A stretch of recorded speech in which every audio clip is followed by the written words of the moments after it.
Good afternoon. I'm only 46 hours late for my Friday stream. Um, I'm also eating some chicken right now. Um, so the weather here, the wind will knock out like any of our power. So I don't want my streams getting lost and everything getting blacked out. So even just the last couple of days, it was pretty windy in the evening. And that can be enough to knock it out. I don't know why. I don't know where. All the power lines in this neighborhood are underground, so I don't know. But pretty good. It's all right.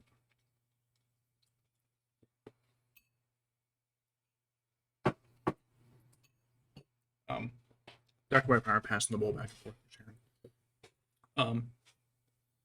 So I really don't want to like losing power for half a second and just completely obliterating stream. So we've got finally got it's charging right now. I haven't set it up yet, but I finally got a UPS, uninterrupted power supply. I think that's what that stands for. Not a computer person. So this evening after stream, I'm gonna get everything hooked up, and then I won't have to worry about like delaying a stream because of weather. Because at least it'll give me enough time to like shut things down and at least save the recording. But I also have a bubble tea. Strawberry. But anyways, since I'd never really finished painting up a fellowship myself as a kid, I'm just kind of working my way through that right now. Kind of in between, not entirely in between armies. I've got some 3D printed Urukai I can paint up and add to my Isengard or finish off my 7 Sarumans. Oh, let me count.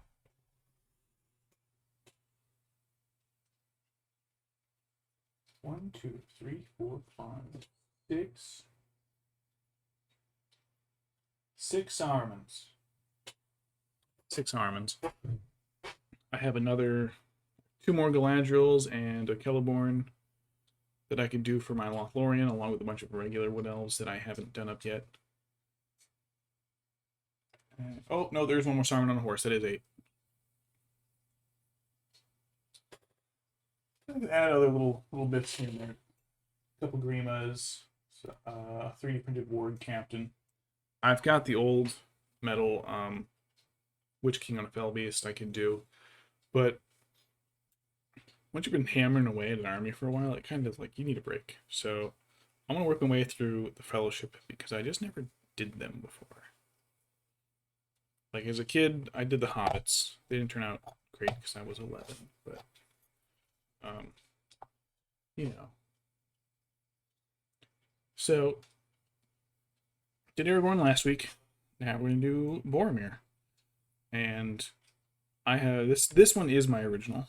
I think I lost the Aragorn, so I'm pretty sure the Aragorn I did was new-ish. But it would have been part of that. It wasn't part of the same lot. Well, the Boromirs were all part of a lot of mixed good forces. And it cost like $200, but it was like six. Ooh, my battery's dying. It was like $600 worth of minis. And so I just said, yeah, I'll take it. I'll take everything. There was like 300 something dollars worth of stuff I wanted and didn't have, and then a lot of repeat heroes. So I think I got 9 Boromirs. One of them was on horseback, which is one I didn't have, but the other 8 were all the same as this.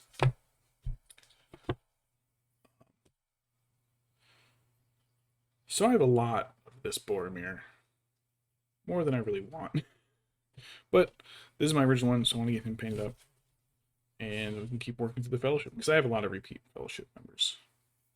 A lot. But let's get started. I got a reference picture pulled up. Looks like his jacket's mostly black, so I think he's going to be probably easier to paint than Aragorn. I'm also in a much better, like, mood right now than I was when I did Aragorn. That was getting frustrating. But looks like his jacket thing, I don't know what you'd call it. His over tunic is black.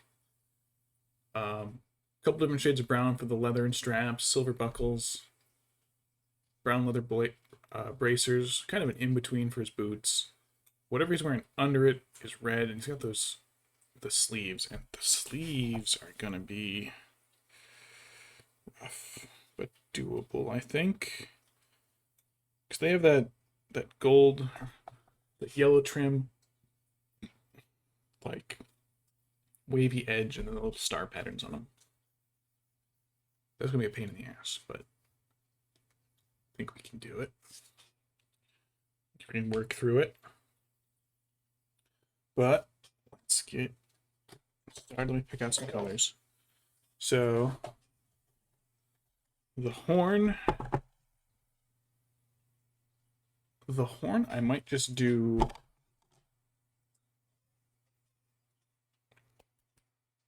Ulthuan gray.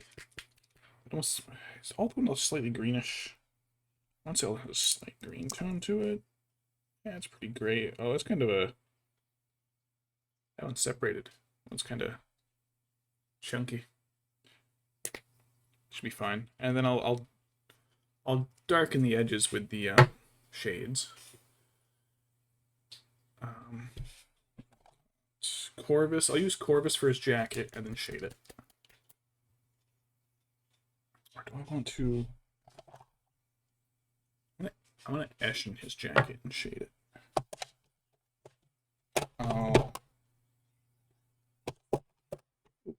I'll Dawnstone his boots and shade them. What curry? What kind of curry was this?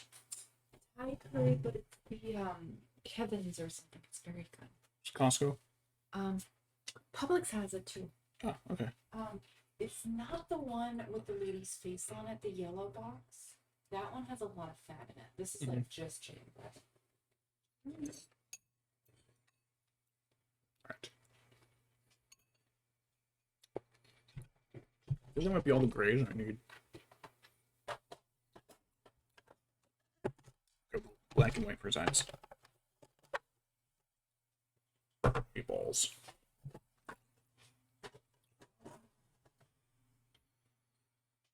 His gold isn't a very vibrant gold.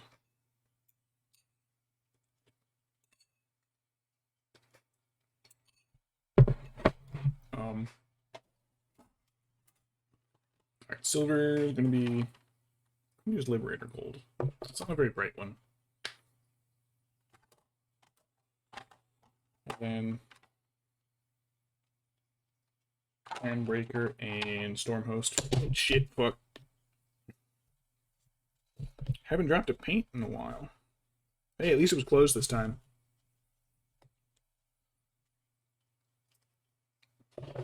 Ironbreaker and Stormhost. Speaking of metals, I forgot if I mentioned this. You know Aura Helcom? Like, one of those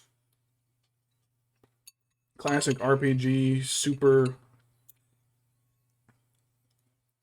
amazing rare ores that's just like the freaking best.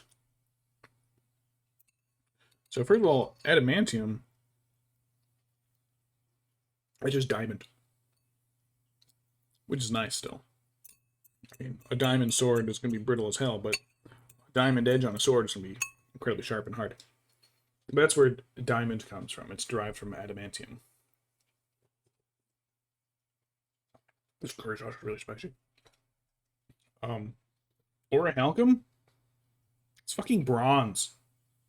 That's it. Or brass. It's brass. It would make like the shittiest sword.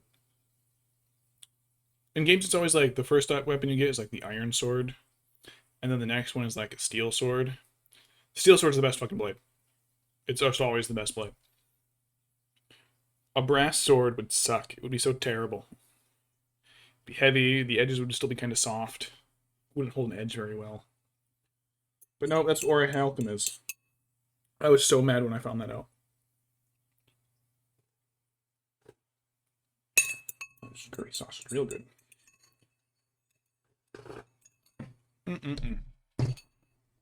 Anyways, I think I'll use probably Flash gets yellow, just it's a bright yellow. A lot of old medieval yellows tend to be pretty bright, I think. Now it's too yellow. I'm gonna use Everland Sunset for that little yellow highlight. And then for we'll use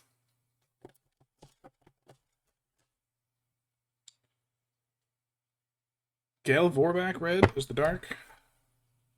Corn red to do the highlighty bits. Might be okay. Might be light enough. So got some browns. Let's. All right. Let's see. He's got. Does he have gloves on? Is he barehanded? I don't know if he's wearing gloves or not. I always got his bracers on. All right. I gotta look this one up. I'm gonna grab my keyboard. Jiggle, jiggle, jiggle, jiggle.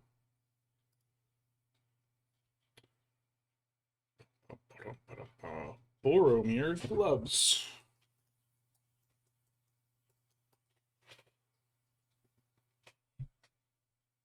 Jeez. Okay, here he is. Is that a picture of the set, or is that a picture of an action figure? It might be an action figure. He's got black gloves on.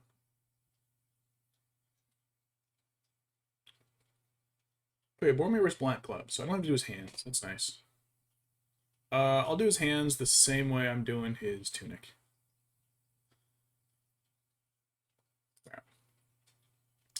And then keyboard back on its weird, awkward little stand. All right. Gonna need a little of my trusty brown ox hide. Gorthor. I don't think. Do we need some Catachan?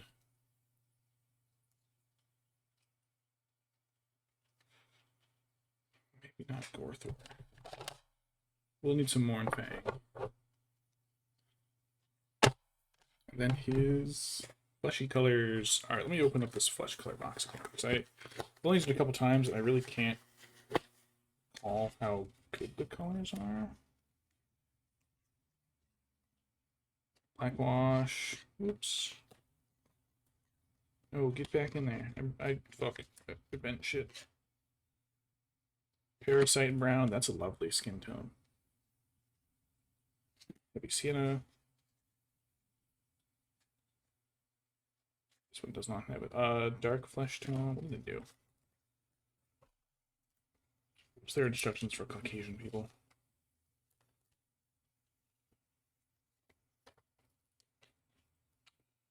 Base coat heavy, flesh wash, cadmium, highlight with pale. That should be doable. So is it heavy skin tone? Pale flesh. Pale flesh. Flesh wash.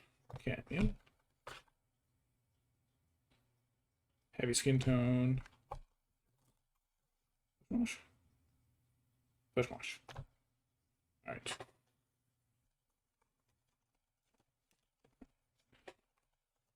That's from a belay kit. Oh, right, I gotta my washes. I don't think I'm gonna need the null oil cloths, but I will need Agrax, regular null oil.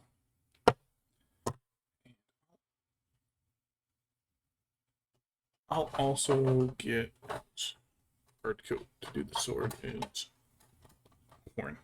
If I can get it, out of my freaking drawer. Here we go.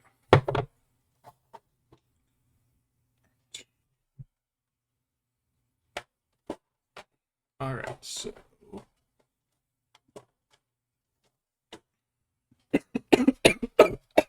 every hot pepper flake. Delicious. So let me rearrange my desk a little bit so I can get some clear some clothes out of the way. All right, so let's get started. And I think to start off, I'll do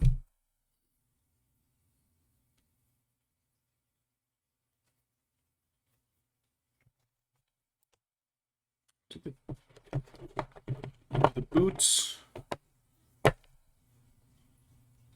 the jacket, and and the shield. I'm gonna do a reddish brown for the shield. Doombolt brown. Doombolt for the shield.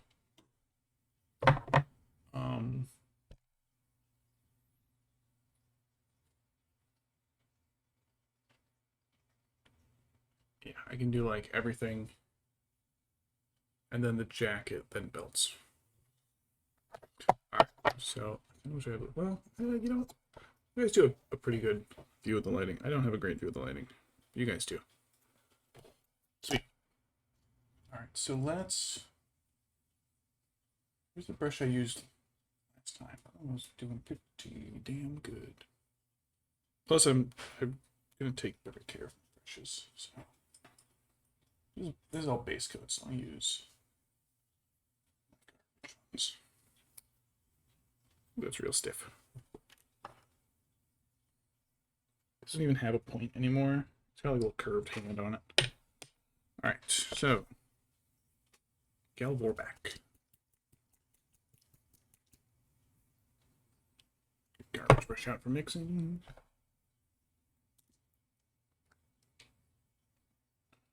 Need much. Oh, shit, I forgot to check to see if my pad here was still damp. And a little damp is how I describe it. Just a little bit, yeah, a little bit more worn than I wanted.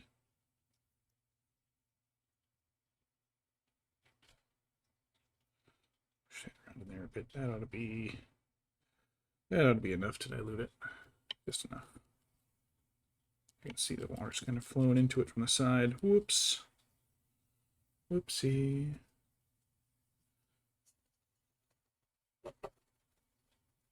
I have a Denethor somewhere too. I don't think I have any of the Boromir, of the White Tower Boromirs. I don't think I do. That's the fun thing about trying to keep track of everything I have, is I have no idea. I have literally 1,400, 1,300 Lord of the Rings miniatures, of which only like a few hundred are painted, which is still a lot of dudes, but like I've got so many unpainted.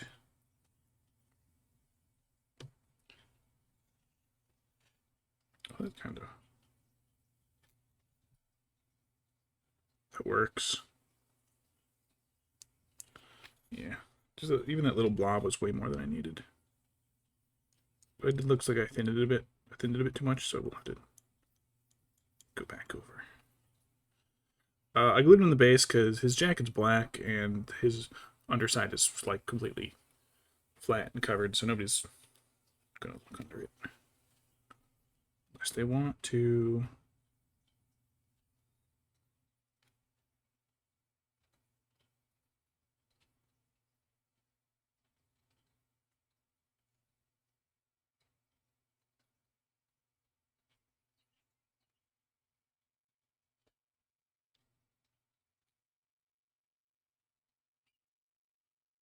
The camera.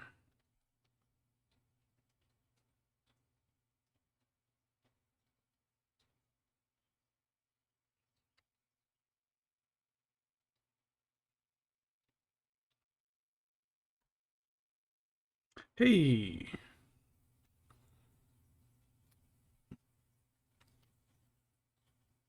Oh, wow, my wrist is real jittery.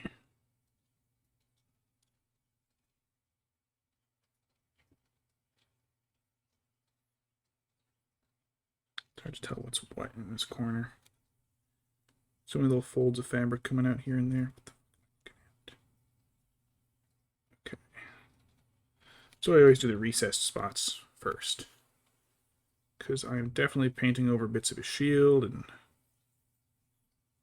bits of his chainmail underneath, even bits of his jacket. So,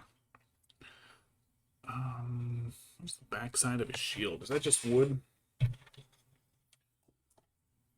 Oh boy. Let's see, I hope that milk tea calms my stomach. Hi, hon. How's it going?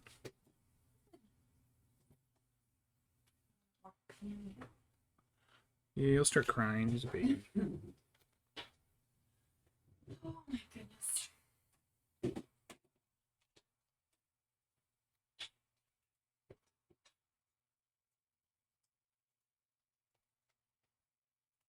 Thinking about getting a gaming chair from Costco. Mm-hmm. $200 to $300. Everyone doesn't. Like Legos are super. So I'm trying to justify it in my head right now. But I need it. Hey, that works. That's enough of a justification. Exactly. I mean, I don't need Lego Barador. I'll die if I don't get it, though. So Yeah. I think I'm gonna make an armrest cover though, because Waffle scratches the heck out of my office. Like the last one was just scratched like crazy. So I'm gonna have to make something for that. I think I need to push my water back a bit and brace my elbow because it is You know, supporting it on my wrist and it's just wiggling. Yeah.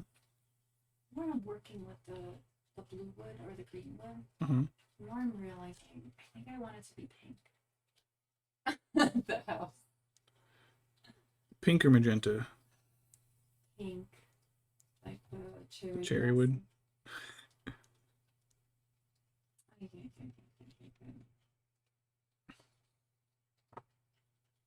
I don't know. Stay tuned. We'll see what kind of building pops up.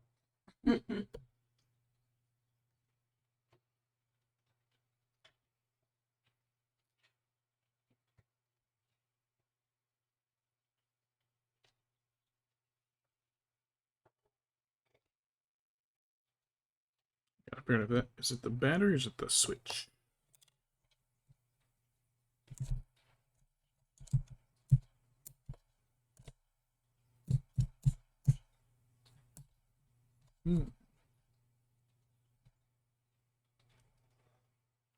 Appears it was the switch.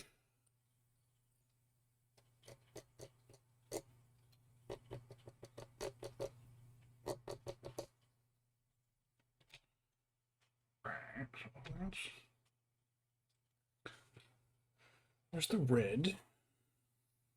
Bit of that gray on his boots. The boots are kind of like a grayish brown.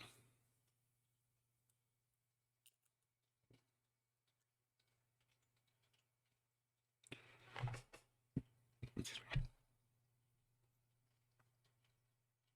going to go direct because I think this is a paint that I diluted kind of recently. Yeah.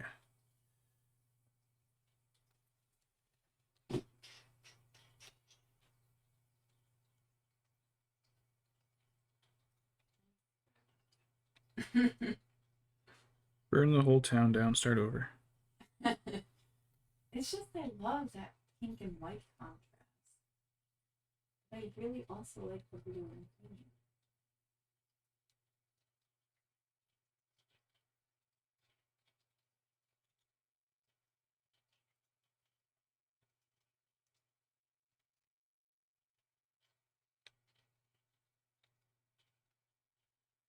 Quite get inside of his boot. If I can't get it, no one will see it, but I'll know it's there and it will drive me insane.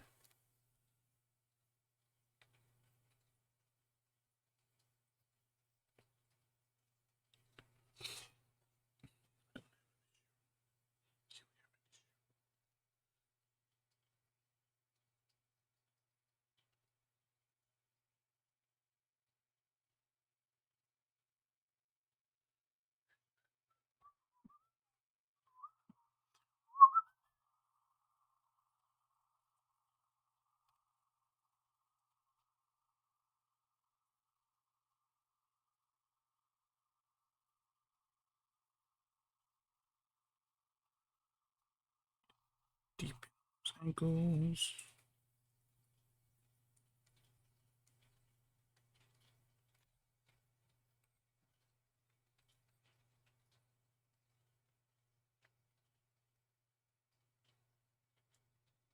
Depth perception is a little off with the lens. That isn't really much of an issue if I like. If it's not like obscured in shadow, I can see it pretty well. As soon as it's a little dark, it's like gone, so I have no idea. Oh, I had to poke myself in the eye with the paintbrush. Don't know. I'm gonna do his hair last. I think even a base coat, I'll do it last. Just because I think the top of his head is gonna be like my main point that I'm holding him at. So I don't want to like wear it away as I paint. So I did that with a lot of my Galadrim warriors. By the time I finished like every other step, I'd have to go back over and redot their crowns, their helms. Alright,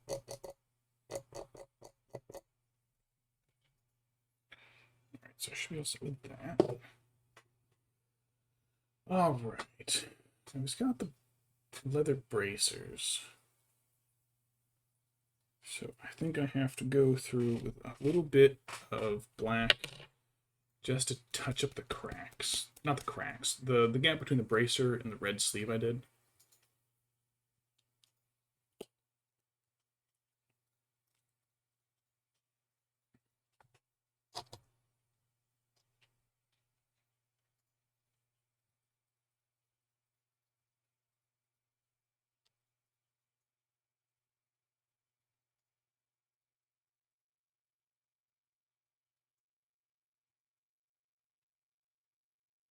Really careful to mess up anything here.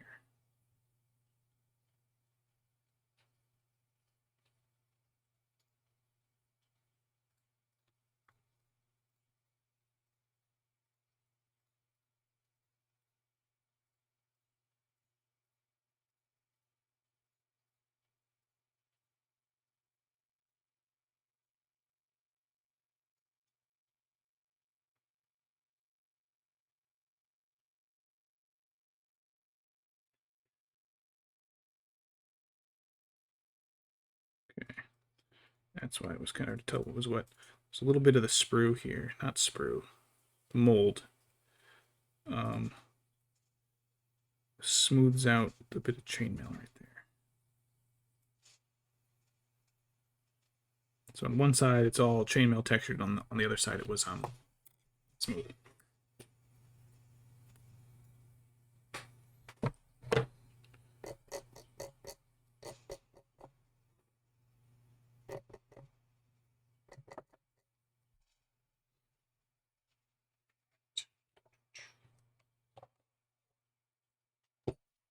Bracers. I'm going to do more things.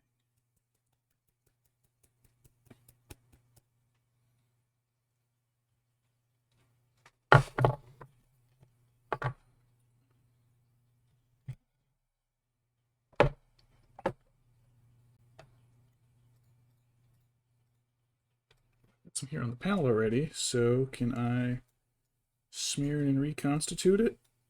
Maybe. Did I thinned it too much. Yeah, I thinned it too much. That's an easy fix though. I just gotta add a tiny bit more.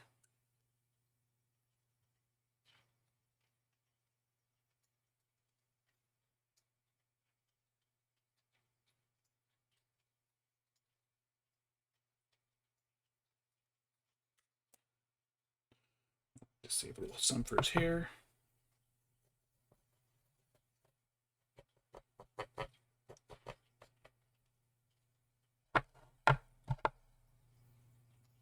Still gonna need more paint afterwards. What was I doing? Bracers. That's what.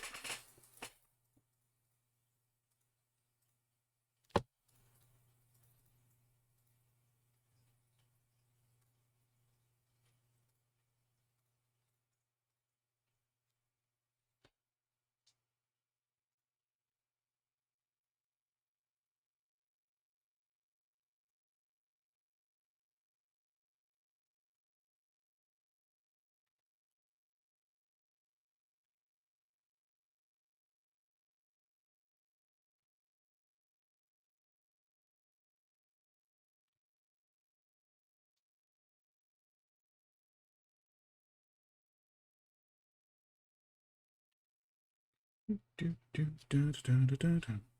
Do, do, do, do. Do, do, do. You know, like a lot of the SpongeBob music is just like public domain, generic, like, oh, holiday tropical mix kind of music. It's from just from like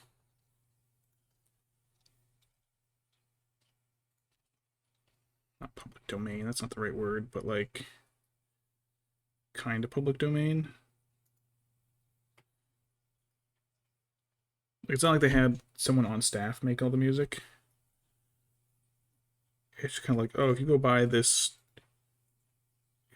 tropical background music CD, it's like half their soundtrack.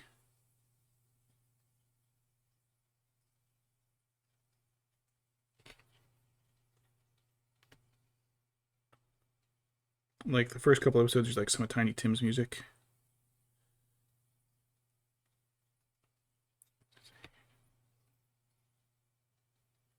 It's really funny. It's me. Oh, I hear crying. Hey, Pandy boy. I'm sorry. I'm just gonna push it open. Hey, buddy. Hi, buddy. Oh, he was crying so much last night. He was such a needy baby last night. He was a needy baby this morning, too. He's a very social but whiny boy.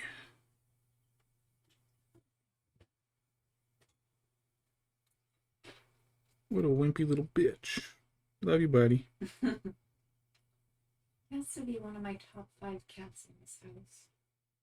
Ooh, that's rough, buddy. There's 4 cats here.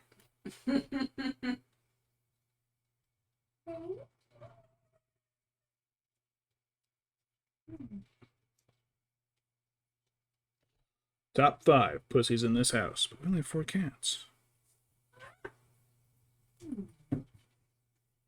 There's one bracer.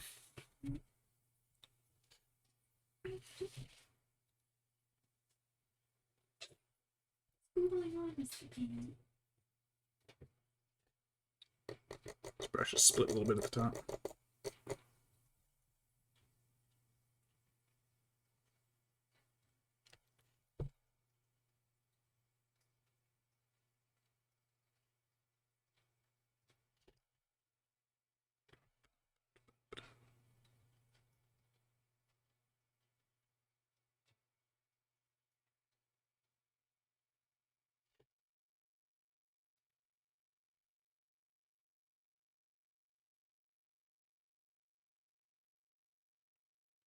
Sometimes a hooked brush can be handy. But like, you just like get along an edge easier.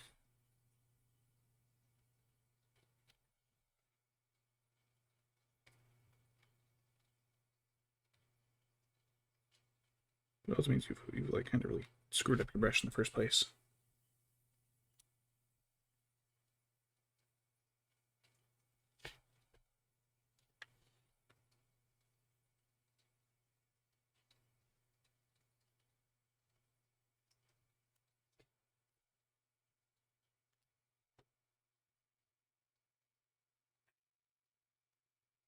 Whoops, got his glove. Hey, buddy, I heard that sneeze.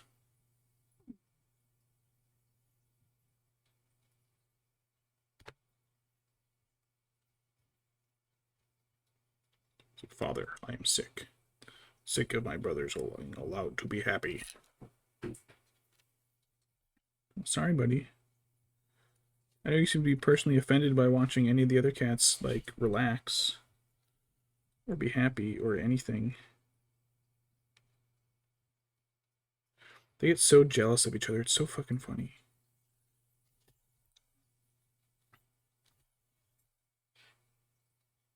This morning, my wife and one of the other cats were just sitting in the tub. He just hopped in there, so she hopped in with him. They're just sitting in the tub. And Pancakes comes in, and she just sends me this picture of him glaring over the edge of the tub at the two of them. It's like, buddy, you have no friends. We love you, but the other cats, they hate you. Because you're a jerk. You're a jerk to everybody, buddy. So funny. Alright, that is the bracers. Oh, hello. Hey. Sorry, I don't always check chat right away if I'm staring down at the mini. Yeah, today was pretty good. It was we had a really productive day today. Our home garden has been getting raided by some rabbits, so we managed to get a whole fence set up around it today because little bastards ate all my kale plants.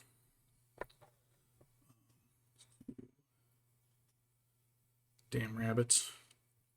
But yeah, it was a good day today. Let me do the chainmail next since it's already on his arms.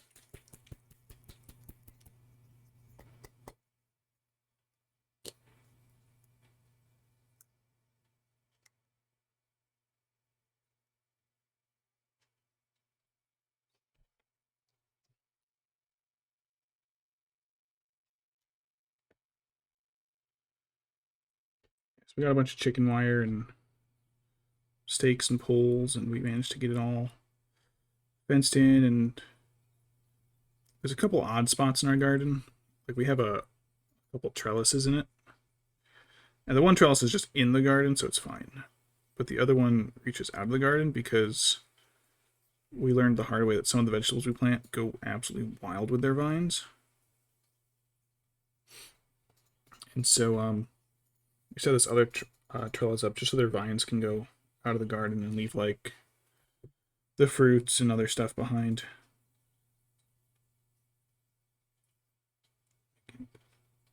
But I had to like cut the fence and fit it around in a weird triangle just to get it in there, but it's good. Then we went out and Pokemon for a while.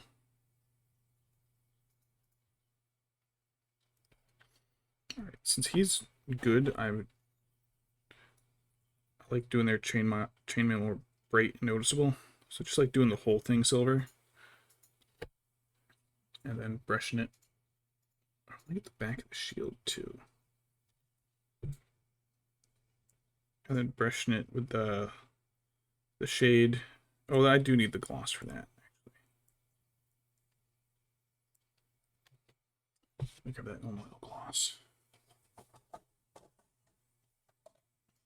I'll need the chainmail. And then highlighting it. I think it just makes it a brighter, happier chainmail than like the Orc or Urk chainmail, which is just like, yeah, they finished making it, threw it in the oil, tossed it on. Real shitty, corroded rings of crappy steel. I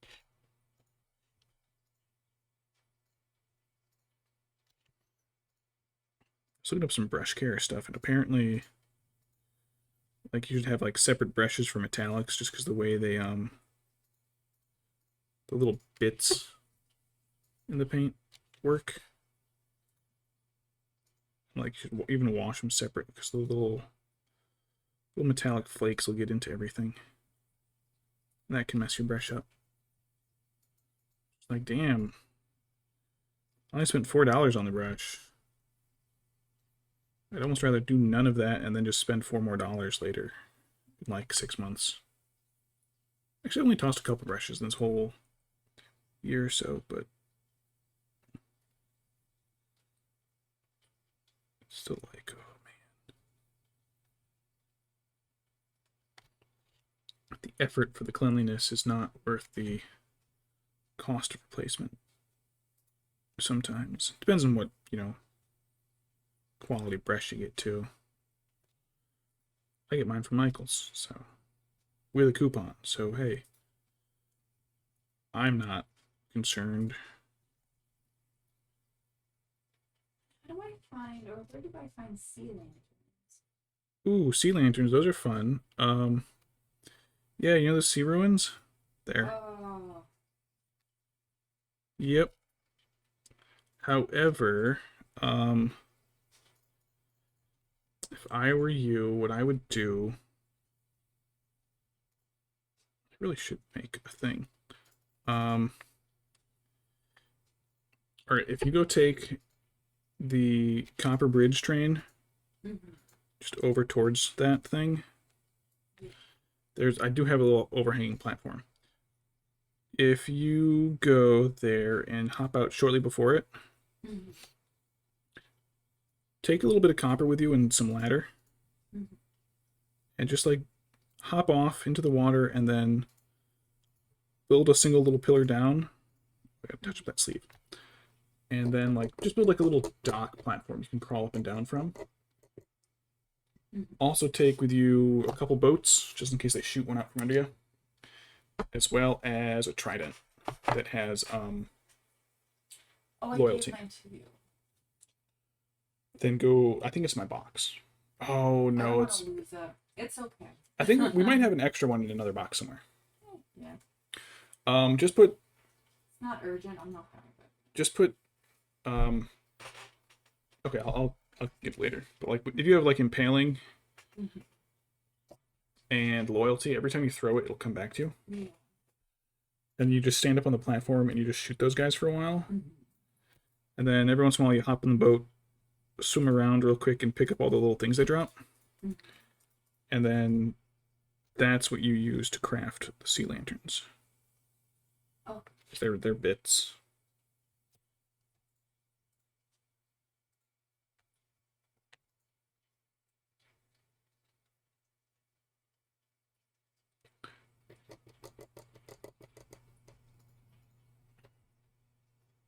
Got a little bit shield, and I got a little bit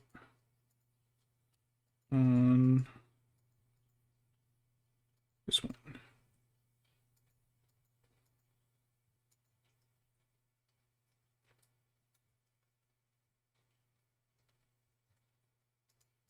Right. Let's do the base coat for his face.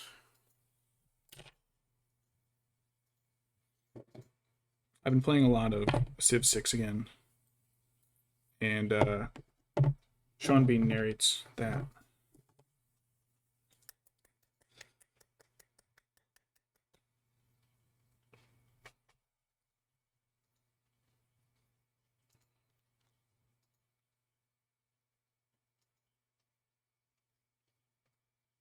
One of my favorites so far is when you unlock currency. And he starts with a quote, but I'm always going so quick, like just hammering through it, that I never get to hear the full quote. So I just hear Sean Bean go, "Money," and then I'm done. Money. It always sounds so goofy. Alright, let's get this base coat on the face. This is the Vallejo heavy skin tone.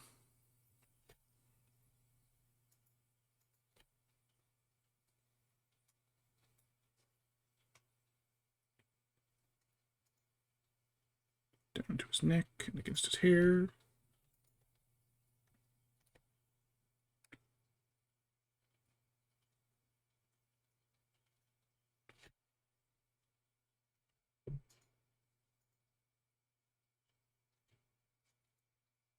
There's a weird collar on this jacket. It's very tall. It's very buckly. There's a lot of buckles on it.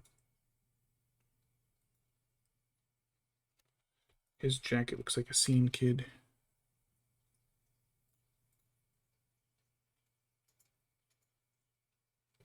Get the bottom of his chin.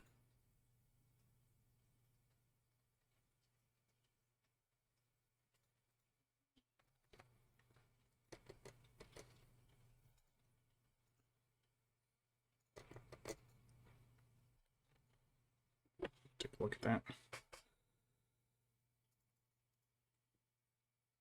Ooh, there is. Yeah, okay. Ooh. I just punched over my bubble tea. Fortunately, it's got that suction seal cover on it. There is some fiber of something on his face that I didn't notice until I painted it. Let me see if I can pull that off. What the fuck is this? I primed him in my garage, so it's probably something from there.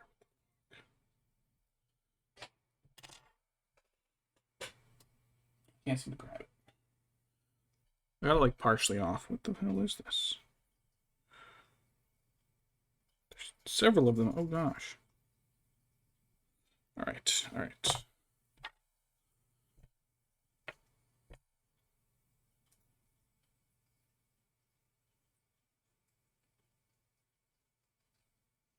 Motherfuckers, come here.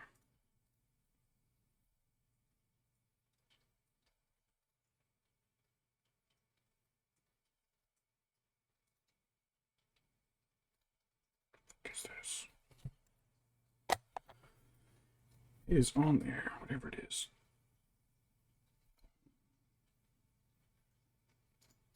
Alright, guess I gotta repaint the face.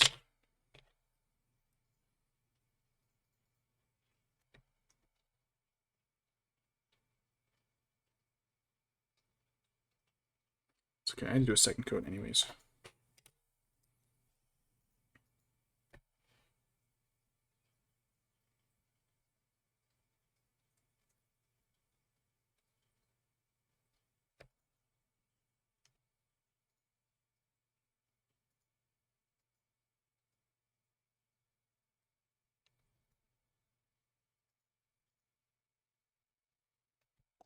Go.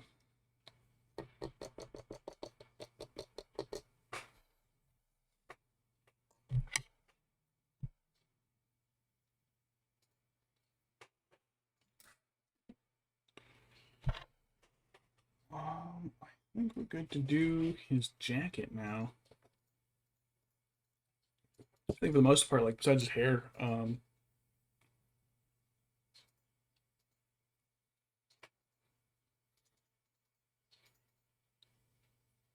yeah, let's do jacket. Jacket and gloves. Oh, I'm gonna do his gloves. Let me do the horn first. I need a small brush for that.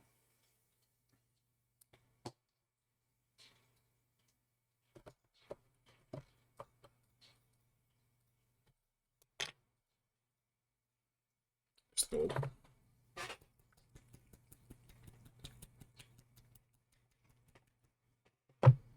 Maybe.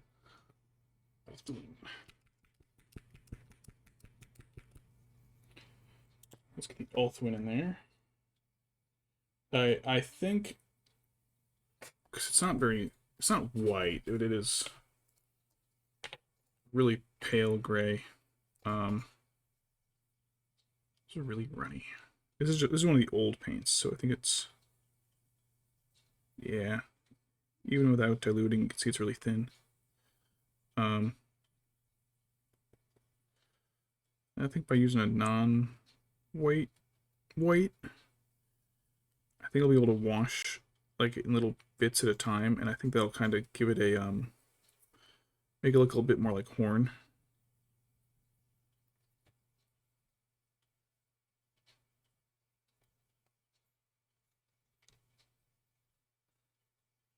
I have a drinking horn.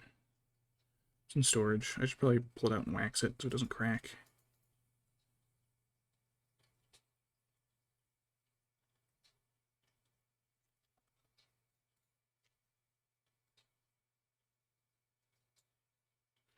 To microwave blocks of paraffin and then rub the oil that comes out all over it.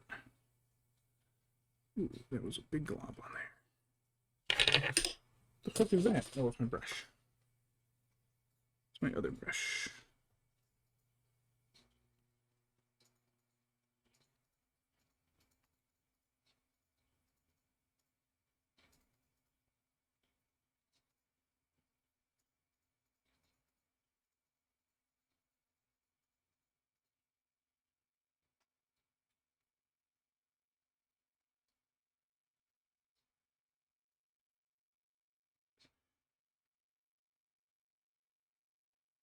His Horn of Gondor rule is really good.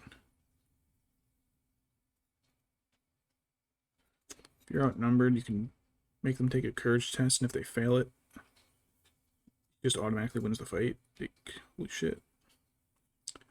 Well, damn. Let me pick up that brush that I tossed. Where did that go? Did that go flying across the room? No. It went to the floor. Alright, so that should be okay for the horn. Let me get a little bit of golden brass on there. Actually, let me give it a second a little bit. Just, oop, This is the Liberator Gold.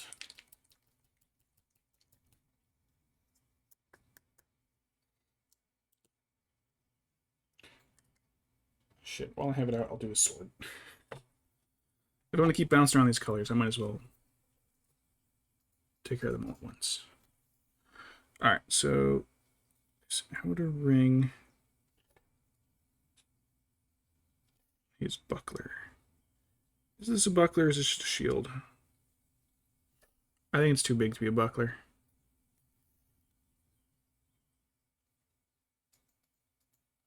Do a shitty job right now because it's all gonna be painted over.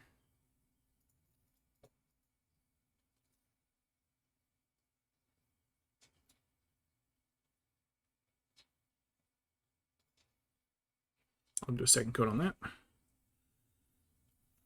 Let's do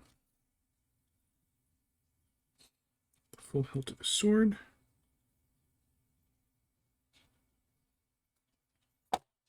Oh, it's 1 for the drop model count.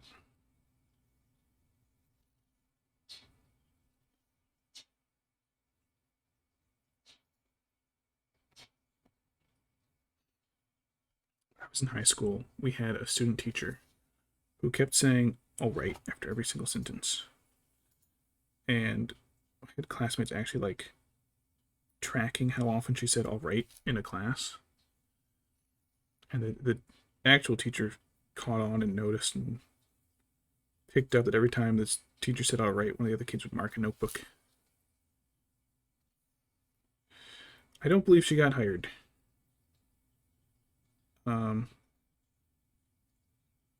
I feel like she was trying to be the cool kind of edgy teacher a little bit every once in a while.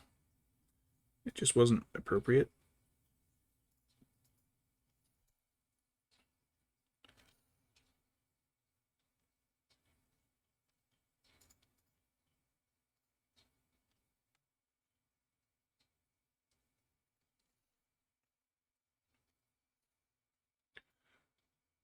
I kept my student review of her polite, but I do remember her reading them all as the kids gave them back, and the kids gonna be fucking savage. Teenagers are fucking savage. Because she left that classroom in tears.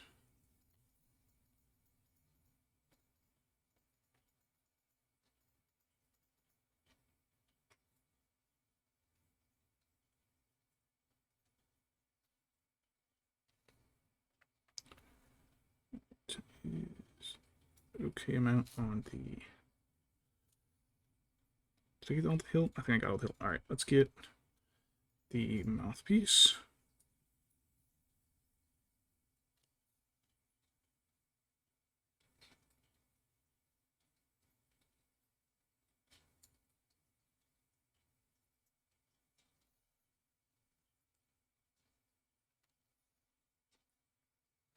Trying to think of an example. We were learning about freedom of speech and the way that like legally it applies. And it was had to do with the rulings of like public safety takes precedence. And so she goes, like, if you're in a movie theater and some douchebag goes and shouts fire, it was just like, not appropriate. Not really appropriate language, madam. Sorry, but our grade is quite, our particular class is quite humorless.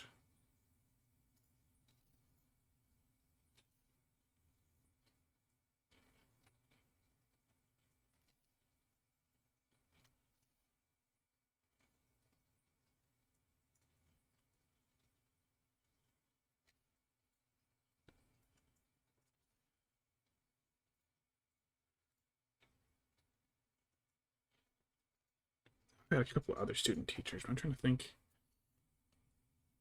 That same teacher, she was our school's history teacher. She had another student teacher, and I remember falling asleep in her class. And so the student teacher, seeing me clearly passed out at my desk, I've heard this secondhand because I was not conscious for it. It felt like I woke up, answered his question, and then just kind of put my head back down. According to my friend in the class, I like sat there for a second and groggily unslouched, and it took me like 30 seconds to say the answer, but I was right, and then I just went right back to sleep.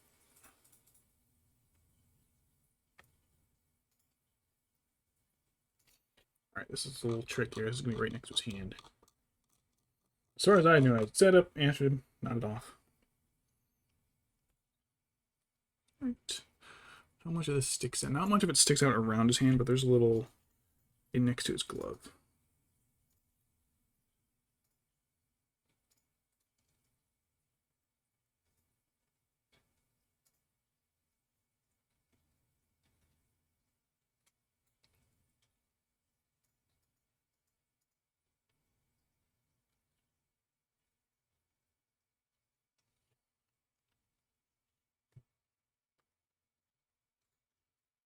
Alright, does any stick out that side? I gotta pull them out so I can get a good close look at this. I think that's all glove. Just a little bit around his hand on that side too.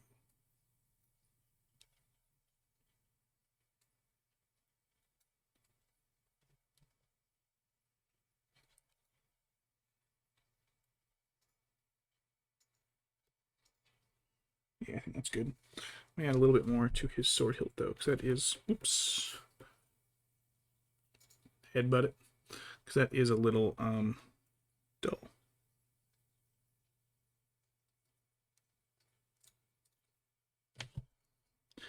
Metallics are hard to paint under this light because it's bright and shiny.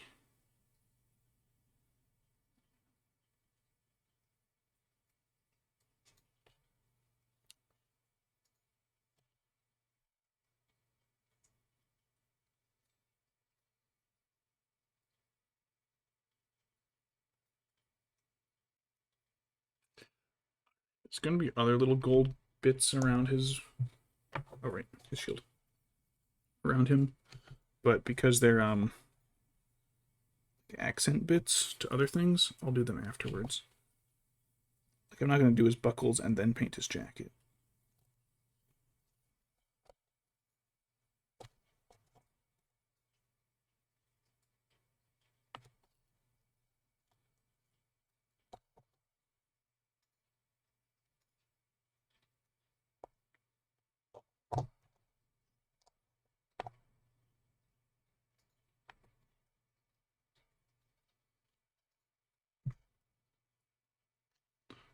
Gonna punch my camera, gonna punch my magnifying glass, gonna punch my entire setup. Punch all these little paint pots off. Pow, pow, pow. Right.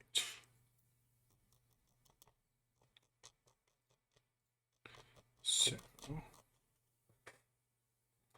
let me steal my wife's water bottle. She got her headphones in, so she can't hear me steal her water bottle. I can't. Just have one in.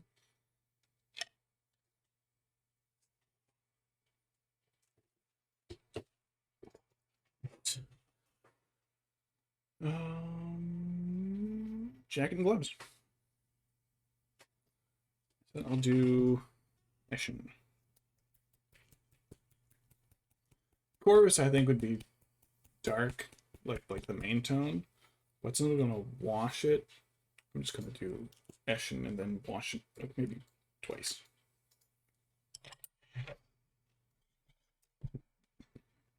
Plus, it'll help me track what I've done so far. Just a little bit of water there. It was enough water, the paint didn't even come off the brush.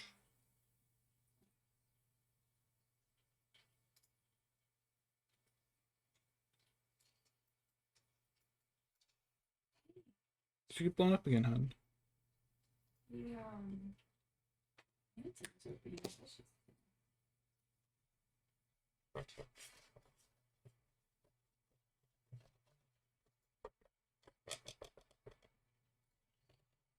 So I'm gonna move our It's kind of in the way. Okie doke. Bees. I don't think I need Eshin for anything else. Yeah, just the jacket and gloves for the Eshin. Alright.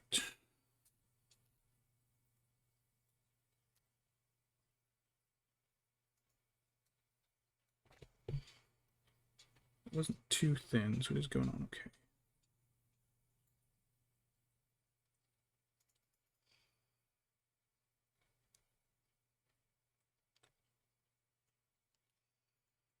Ooh, I forgot a little red back there. Let me dip in there real quick.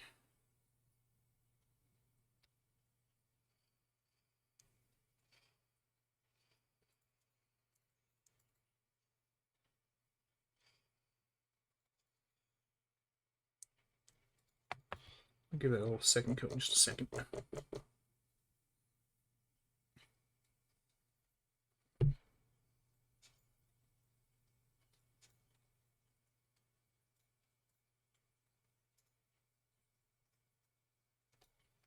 I should actually probably hem that up with the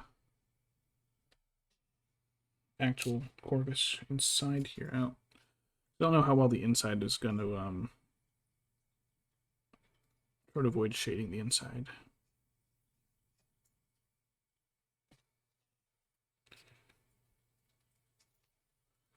It is hard for me to do under the magnifying glass, so let me get that real quick.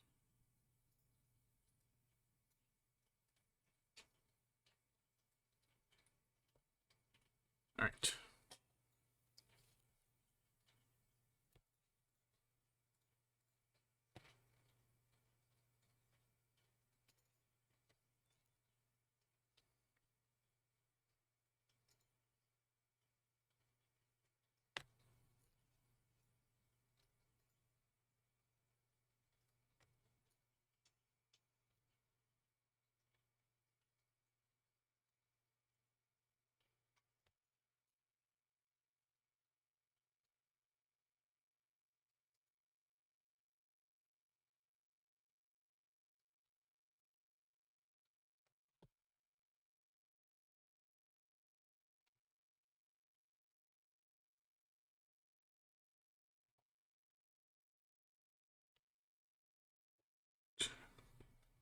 Alright.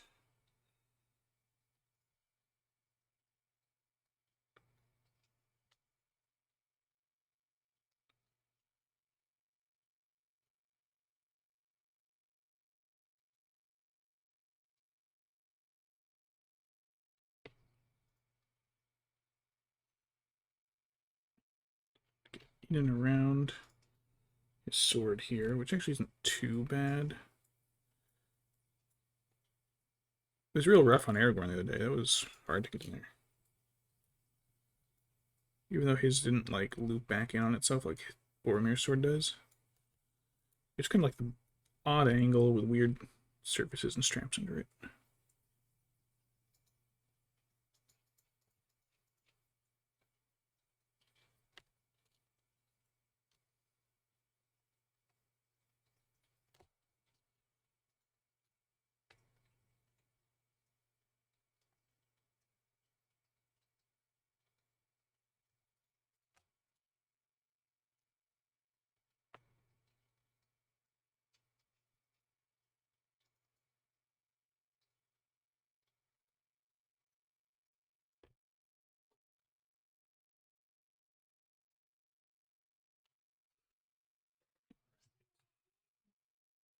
Pancakes, you being a baby. On. He's left. Aw. He said, you know what? No thanks. No thanks. You humans are being boring. Well, sorry, buddy. Sorry, us humans aren't more exciting.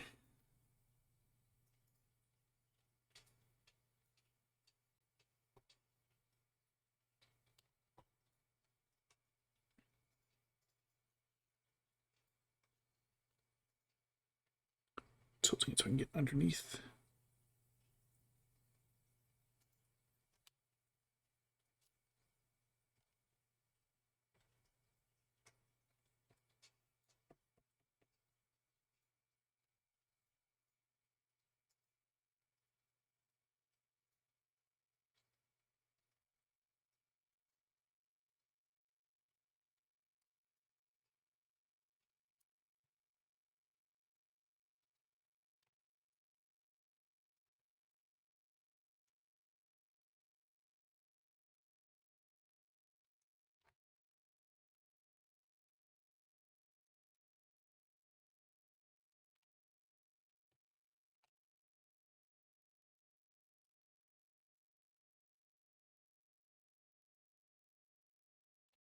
Seeing his jacket, I just think of the black duster from It's Always Sunny.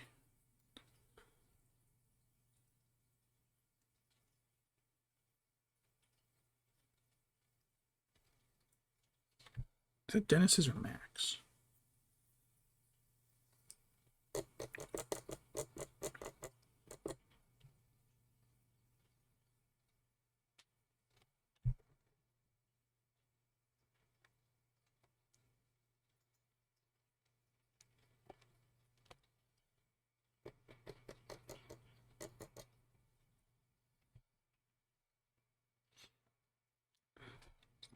Something I'm liking about all of his belts and buckles is dividing up his jacket nicely to nice, like, evenly paintable little bits.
Right up in there, there's a little more unprimed corner model up in there.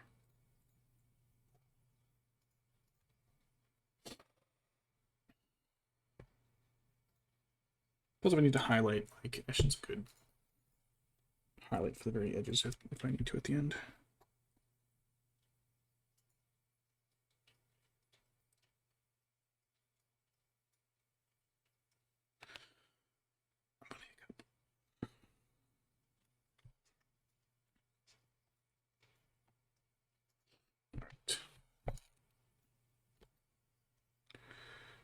Yeah, sometimes the models, any like extra details on the models that help divide up large things is always nice. So I don't have an airbrush. I've got a Mumok. I got a new one and a secondhand one. And like they're just so big. I don't want to be able to I don't want to have to like make it look kind of even if I have to paint large surfaces. Fortunately they're wrinkly, so it should be fine. Hello. Welcome to the stream. It's going pretty good. A lot better than my Aragorn stream last week. That's for sure. That one did not go well. End result was fine. I actually kind of like how he turned out. But the process of getting him there was much rougher than Boromir today. Boromir's been going really smooth. Solid pose. Easily paintable sections. But hopefully when it comes time to do all the little buckles and straps, he's not too difficult. I don't have to go back and make a bunch of fixes like I did with Aragorn.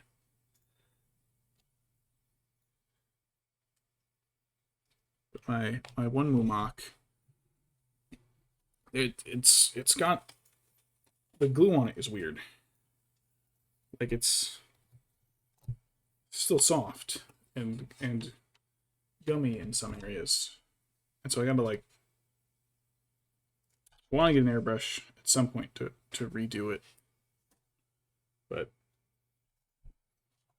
I've seen the details some people can do with airbrushes, and I just oof, that's a little above my skill at the moment. But I might have to get one just to work on like an Oliphant or a Nazgul.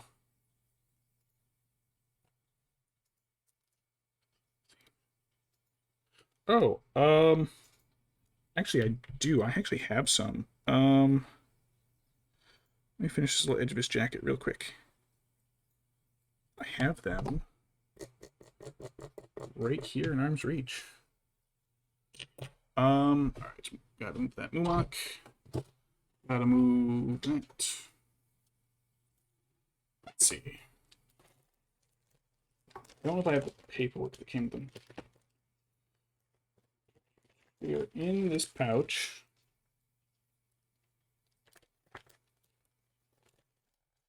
Somewhere.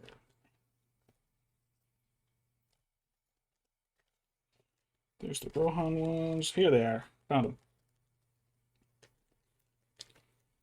them. These are from something like this. A whole bunch. I haven't used any yet, but those are gonna be nice for the banners, so I don't have to paint the whole thing. These are from Dirty Deeds Resin. I think I got them off of eBay from them. Something sketchy on there. But I figure I'll put them on some of my Numenorian capes and some of the banners. But yeah, they've got, I think on their notes they say anything that's white is actually transparent. So you would have to like paint white underneath and then put them on. And then kind of paint around and try to blend it with the overlay color. So this isn't quite black. It's actually almost a really, really dark burgundy. But yeah, I haven't had a chance to use any of them yet. I actually got their Rohan ones because I was building a metal celd, Medu celd, and wanted to put some banners up. But also, like, if they were just some of the blank banners, it's like, yeah, I don't have the skill to freehand that.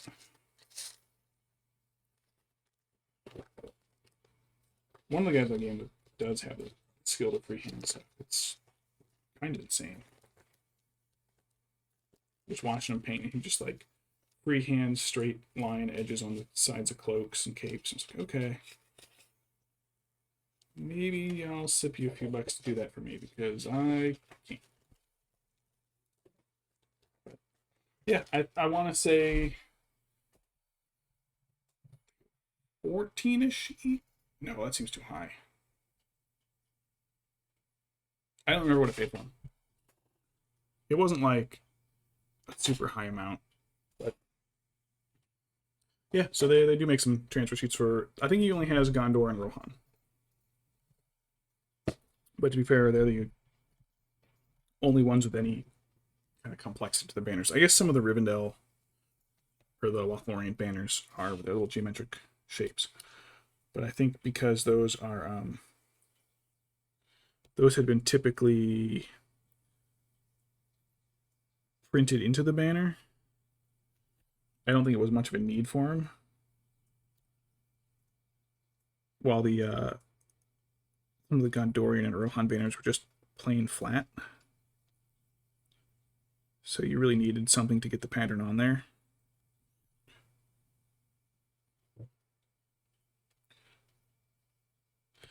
Yeah, the white tree on the shields is easy because it's raised, but even then it's still like there's a lot of back and forth with painting it. So you go a little too hard, then you gotta paint over another part of it. Is that part of the sleeve? I think this is part of the jacket sleeve and not the red sleeve. So let me get that there. And so it's just like smooth surface, transfer decal.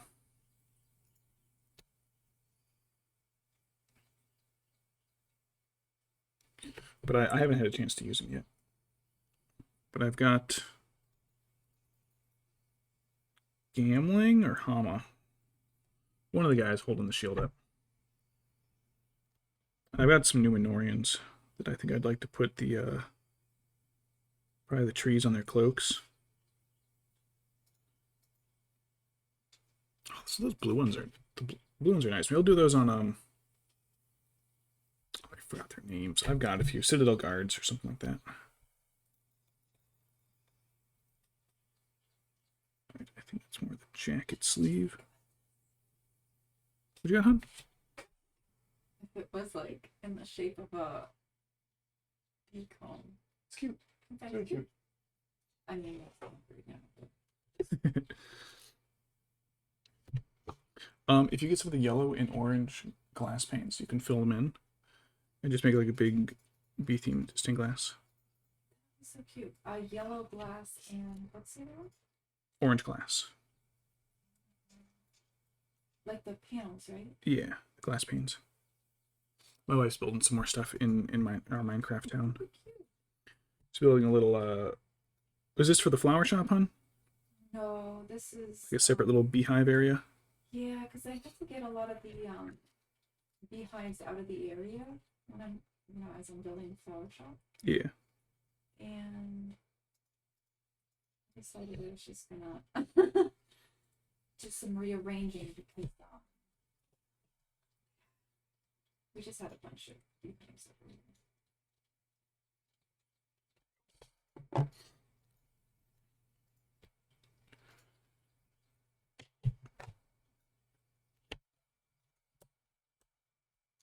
The light died again. I didn't even realize it. It was so dim.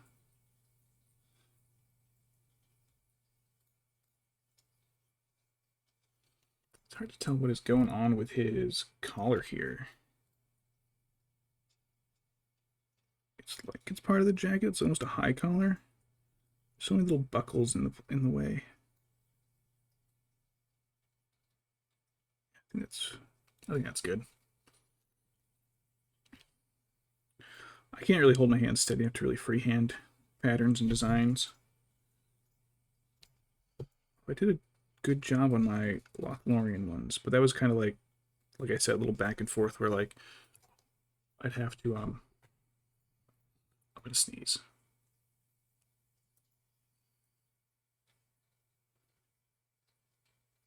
Shit, I'm not gonna sneeze. Oh, that's uncomfortable. Where I had to go like back and forth. Like it's got like a multi-ringed circle in the middle of it. So I just kind of painted one color and then did a smaller circle of the other color, then another smaller circle of the other one, and instead of painting a ring, it was just dot over dot over dot. But it worked. I can pull it out in just a second. I did 2 of them. I don't know why I gave my elves so many banners. I did 3 banners for my LotR elves. I don't know why I had them. Just like, yeah, sure, more. I think it just kind of helps with their higher fight but lower strength. Makes it so easy to win fights, but so hard to kill anything. It's like, oh, this guy's got a little bit of armor? Yeah, you're gonna need 6s to kill him. And my dice rolls in games are typically either 6s or 1s. There's like nothing in between. Rarely.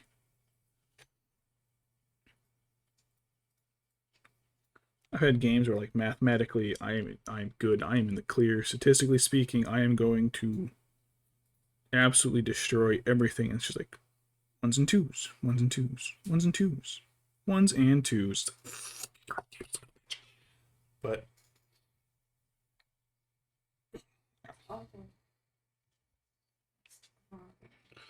oh, my in-laws are home. There goes the peace and quiet.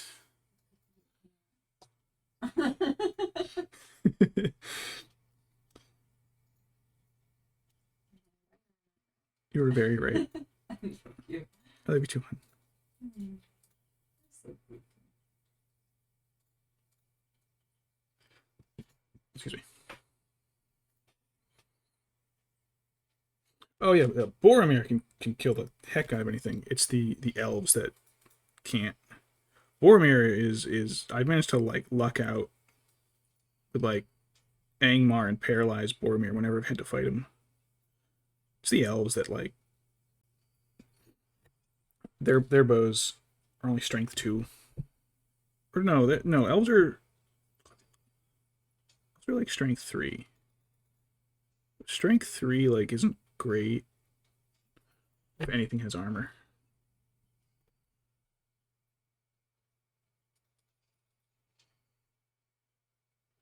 Like, the targets I'm going to want to hit are the really tough guys coming in. It's like, okay, I know I can't beat them face to face. Although I've had some really funny rolls. Playing the game, and my opponent had Army of the Dead, and I had Angmar, but I don't remember which king was. He was somewhere else on the board. There comes King of the Dead, and I just took 2 little pot shots with 2 little orcs off on the edge of the board and rolled a whole bunch of 6s and killed the King of the Dead in like turn 2. I was like, oh, sick. I don't think those orcs managed to shoot anything else the entire rest of the game. But hey, it came in when it counted.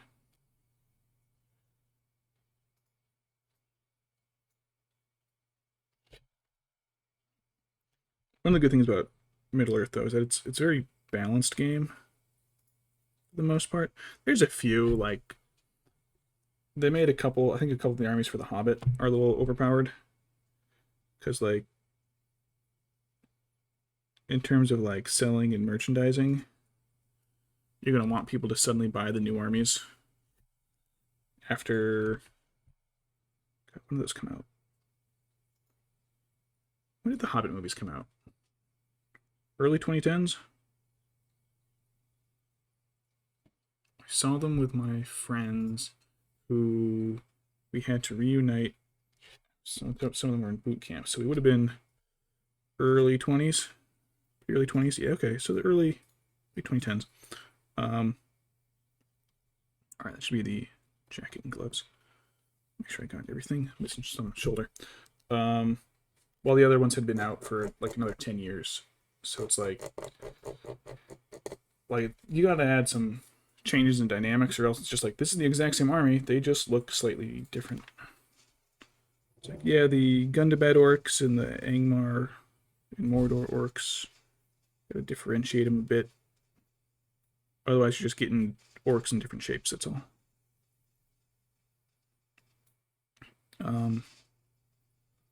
Mirkwood spiders are a pain for Lothlorien to fight. Lothlorien doesn't have its own legendary legion, which I think it really could use.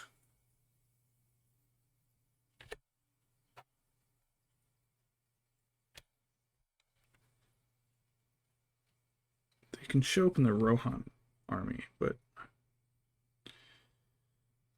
like I've got like the cavalry, and I've got armored Celeborn and all that. And it'd be kind of nice to be able to throw them at some of my enemies better. Alright. That covers the jacket. I had something in my arm.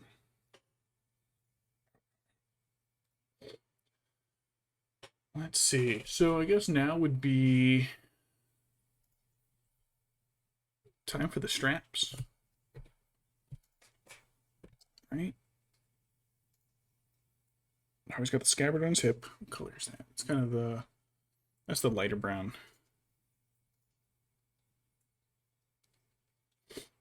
Oh, the dwarves are tough. Dwarves have like crazy high defense. Yeah, you hit the dwarves in the shield. Oops, I need my entire desk. You get the dwarves like in shield wall formation, and they'll get a defense bonus, and they become like defense 8, which like defense 6 is good. Defense 8 means like your enemies typically have to roll 6s, and then take those 6s and roll at least 4s a second time.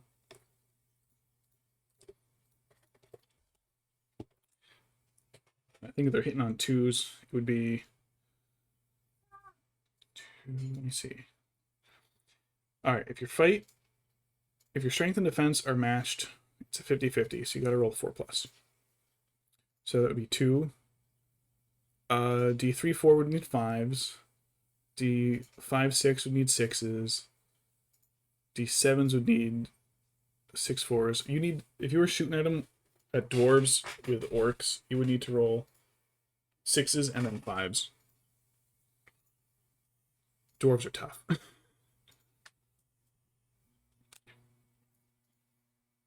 get Dane Ironfoot mounted on his boar. He causes terror. He charges stuff and knocks stuff down like before the fight even starts. You get some of the dwarves riding the rams, and you can roll to see if you knock your opponents over and knock them prone before the fight even begins. One of the guys I play with has a Iron Hills army, and he's got the dwarf ballista. That like takes out shooting for most of the board. It's like, okay. Like if it shoots across a section, no bowfire can cross that line. So it's just like, okay, well, you set your guys up in opposite corners, and now simply by firing it with like it's got like a 4-foot range too. So it's just by firing like at 2 of my enemies, you can completely shut down my shooting.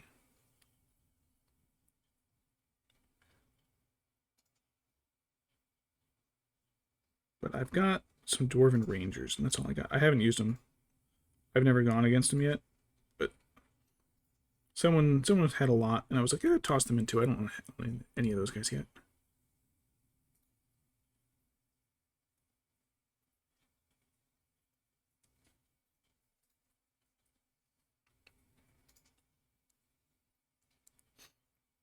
Yeah, Games Workshop kind of sleeps on this game a little bit. I think because it's so well balanced. I think it really helps kind of control the game a little better. So, in like an official Games Workshop tournament, like you can't use proxies. You can only use Games Workshop items. There are a couple Lord of the Rings models that they just never made models for. So you gotta get like one of the it's like 2 of them, I think. Condish War Drakes, which I don't know if that's purely a Games Workshop creation or if they're like mentioned once in like one of Tolkien's notes. I don't know. But that's one that Games Workshop never made a model for. So you gotta find like maybe some of the lizard men or something would work to use for those critters. But that's only for Games Workshop tournaments. The like fan stuff or just like local games, we completely 3D print some of our armies. I did a bunch of Uruk-hai just because I have so many official ones that the poses were getting repetitive.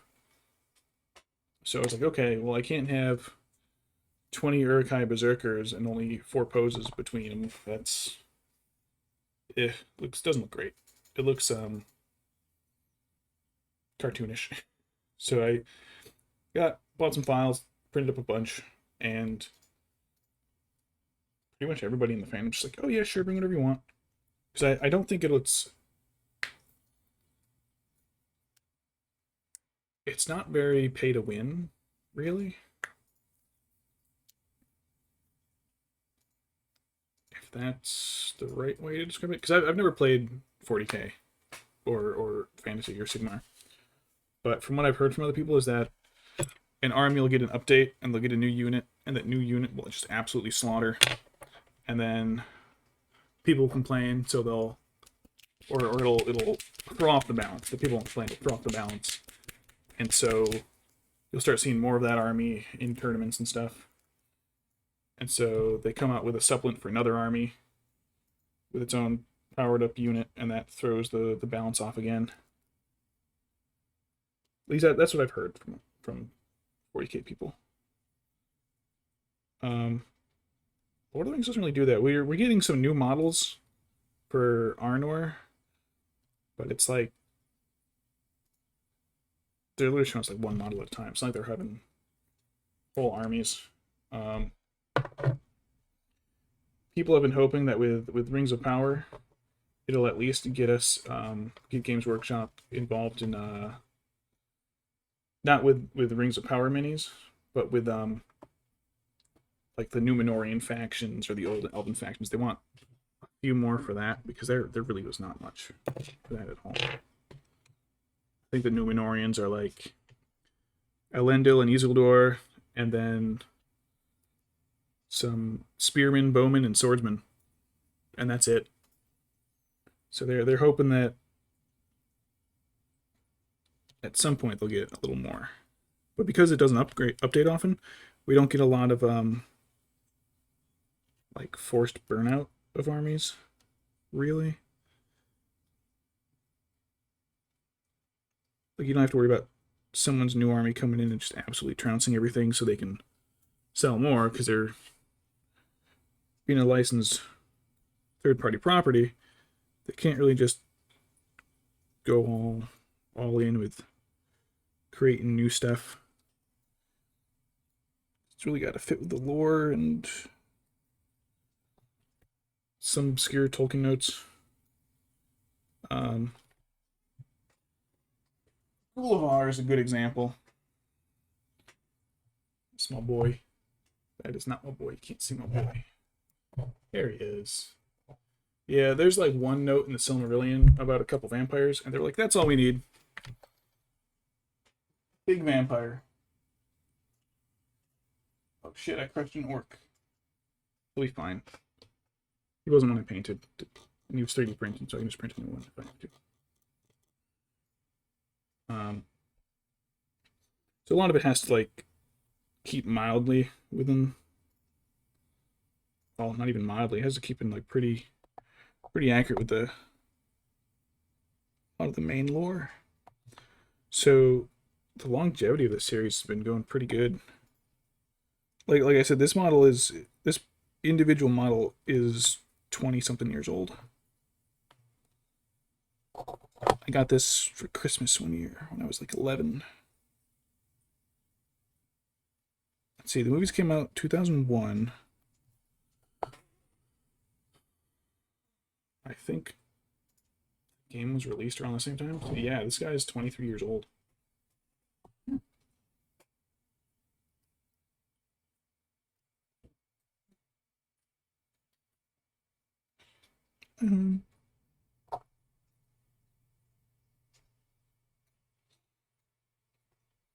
Yeah, some of my models are quite old. But then they'll come out with like newer updated models, but they don't like have like a change in rules really. But what they do is they'll come out with different what's the word? Supplements. So some of the supplements will be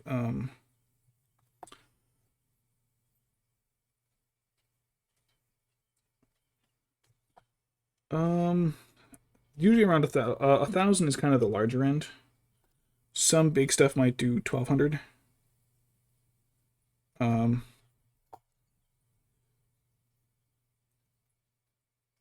Because I think the game is a little more openly dynamic, I think. Like some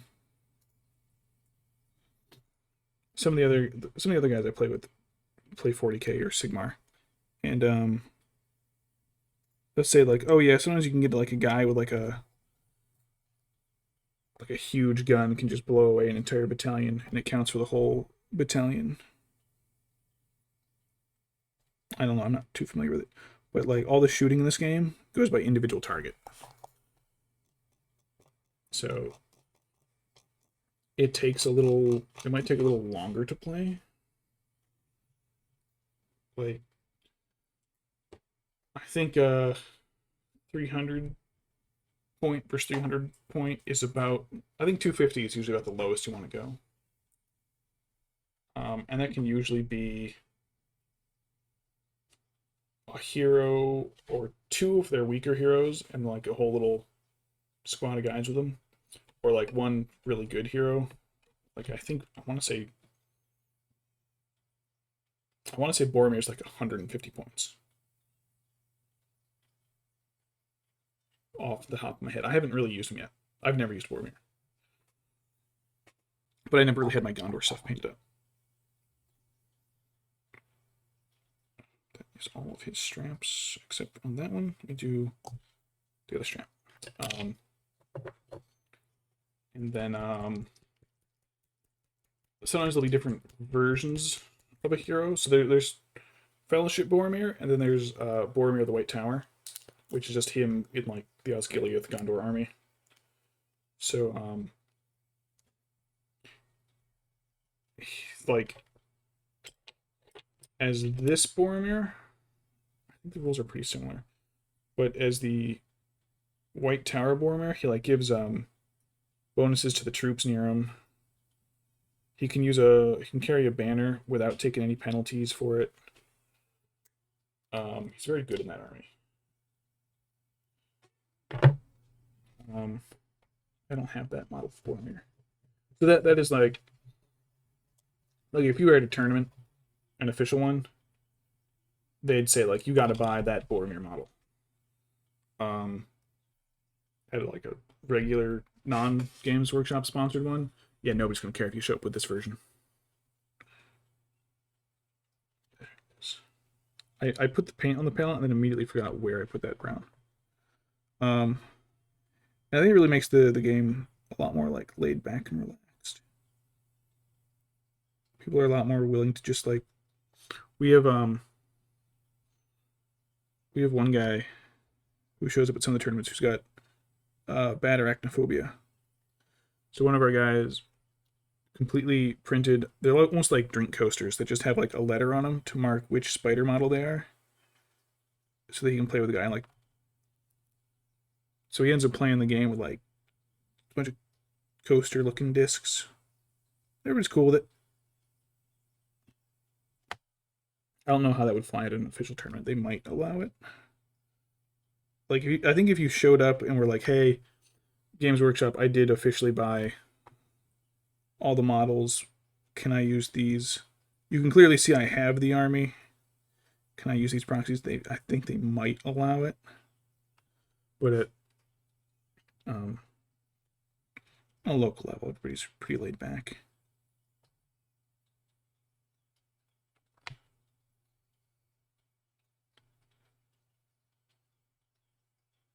Scabbard's all like got like interlaced leather bits.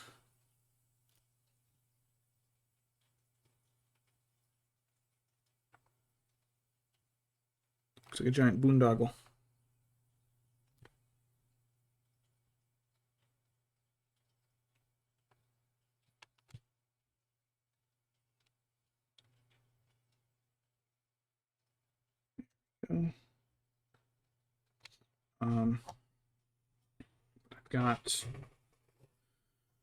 I've got 10 that some of the models I didn't paint. I got secondhand, and some of them were painted really nicely. So I've got a decent set. I've got 24 orcs. I had to paint a couple because some of the others got like smashed and broken. That's a buckle. So I repainted like 3 or 4 just to match the ones I had done. Oh yeah, those are like the little hero armies. Hero armies are more difficult because every hero is going to have their own set of rules. So it just becomes like a lot to track. But you also don't have to bring the whole army. One of our smaller tournaments, the guy used the Fellowship, and so some of the battles he only had 4 guys. And it becomes just much easier to track heroes at that level. So there's definitely moments when you're like, okay, let me just do this and that, and oh shoot, I forgot. My hero can do this and that, and now I've missed my opportunity. Shit.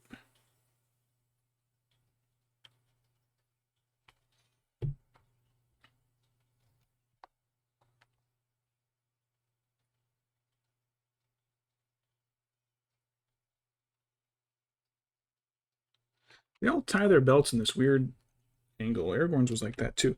It's just how people did belts in the Middle Ages. They're like, yeah, give me an extra 4 feet of belt. I'll just tie it in a loop and leave it hanging around my waist. Perfect. Buckles? No. Buckles are for my bracers. I don't want a buckle on my belt. I want a bathrobe length tie.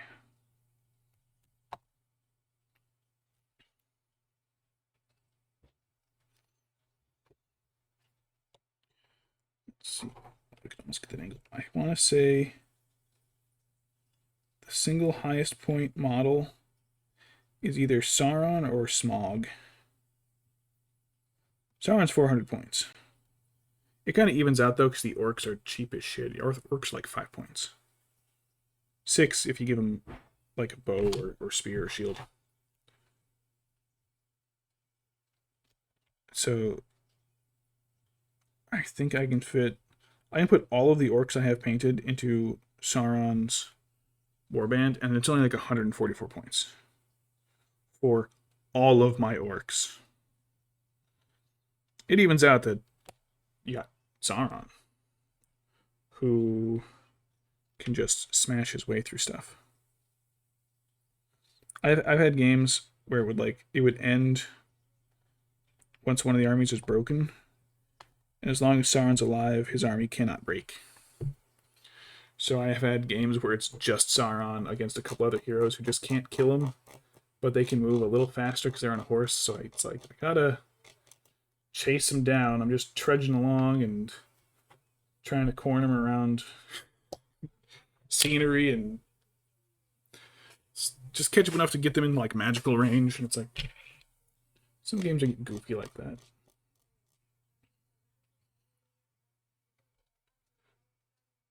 I can hear my mother-in-law saying something in German.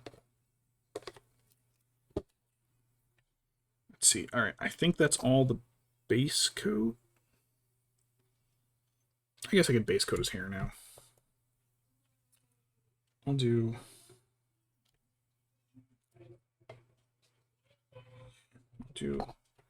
this. I'll just highlight it with the Mornfang later.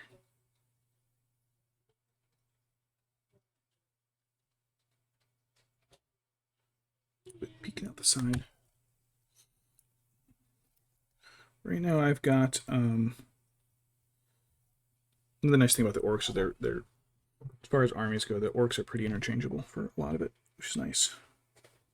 So I've got okay, just a minute. I've got LotR in. I guess I've got a decent Gondor force, but I don't really have any heroes painted up for it yet. I think I'm about to take a single captain. Oh, hold on. 1 second. I gotta mute my mother-in-law shouting.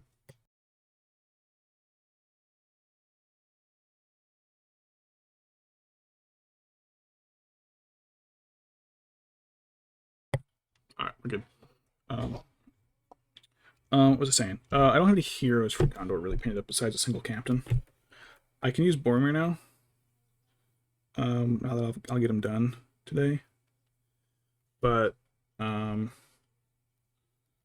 Isengard is my main force. Holy shit, I got like 3,600 points of Isengard, which is far more than you'd ever use reasonably. But I just kind of kept going with it. I got the ballistas and the battering rams, the bombs, a shitload of the berserkers. Saruman and Grima. Grima's fun because he can mess with your opponent. You can put him in their warband, and you can put him in your opponent's army and just mess with them. Oh, that is an ear. Is that an ear? It is a little Sean Bean ear. My Lothlorien is good. Oh, I always forget I did Army of the Dead. I always forget that.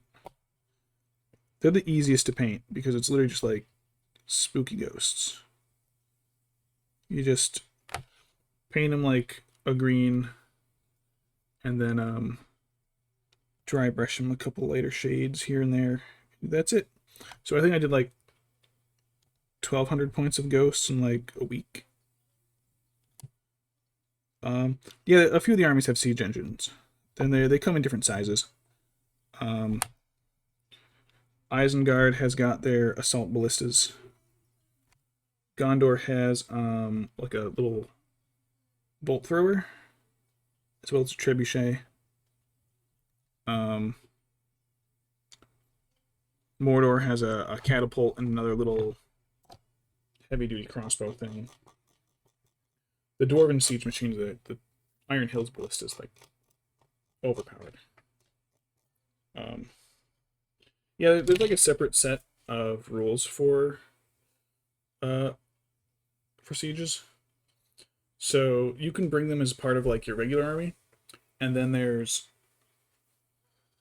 like a separate setup for siege rules, and I haven't done one yet. I have a whole Rohan city wall I can do one with another castle, but I think it's a it allows for like a point imbalance, I believe, between defenders and attackers. So I think attackers take like another, I want to say 20% points. I might be remembering this wrong. I've only read it a couple times. Um, but there will be like everything is based off of wounds. So like your typical guy is going to have one wound. Boromir might have 2 or 3, but then has extra will and might to balance out so he doesn't get killed. He can prevent some wounds. Walls and buildings will have wounds and defense for being struck with siege weapons, and then you can break them open and break them down and send troops in through the walls. Arm is really, something's wrong with my arm. It's really hurting. The Isengard ballistas, you can shoot ladders so that the ladders instantly go up the wall. You don't have to have a crew raise them. It just instantly mounted. Ready for the drama? Ooh, what happened? My mom bought that puff rice milk chocolate downstairs.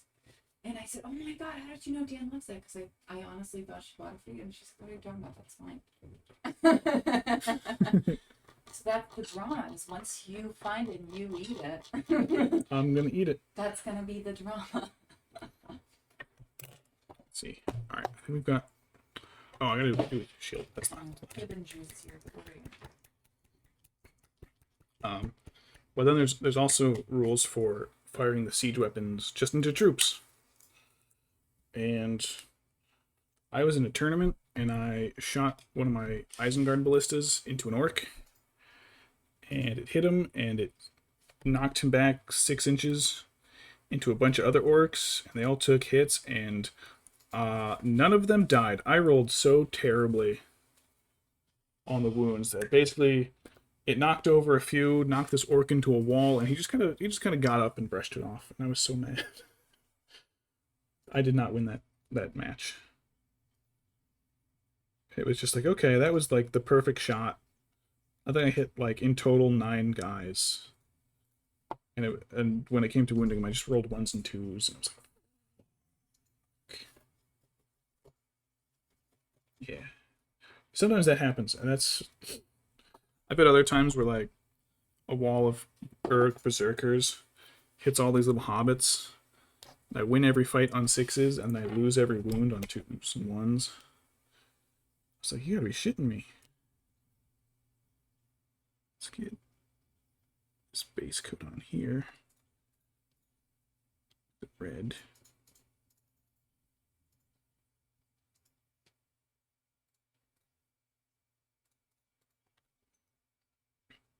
At the same time, I've also had we were playing a scenario with battle companies. Battle companies is another rule set where you can like, instead of taking like named heroes in an army, you'd start with like a small warband, and like there's like a pre-game and post-game little setup, and so your little warrior guys can earn experience and level up and get better equipment and little promotions and better rules. It's a lot of fun. We were playing a scenario, and one of my berserkers were trying to climb down from one of the elephants, and I rolled a 1, so the rope snapped and he fell, and he took 4 hits, and of the 4 hits he took 3 wounds. But because he's a berserker, the crazy insane guys, he gets to roll, and on a 6 he doesn't take the wound. I rolled 3 6s in a row, and this guy just like fell all the way off an elephant, slammed in the ground, and then he was fine. So cool, missed every wound. He's good. He landed it. Probably left like a Wile E. Coyote kind of imprint in the ground. and then just crawled out fine.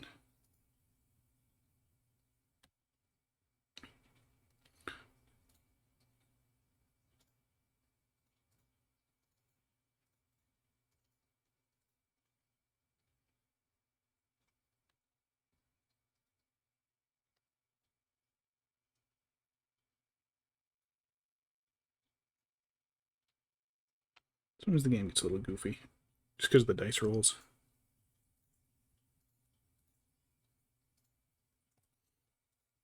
I've had one Uruk completely surrounded by enemy troops, and they just failed to wound him for like 4 rounds.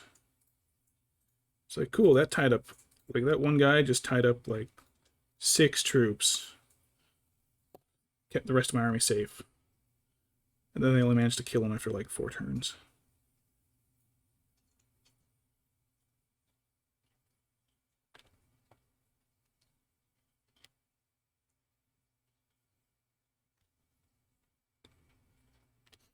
Yeah, some of it gets pretty goofy.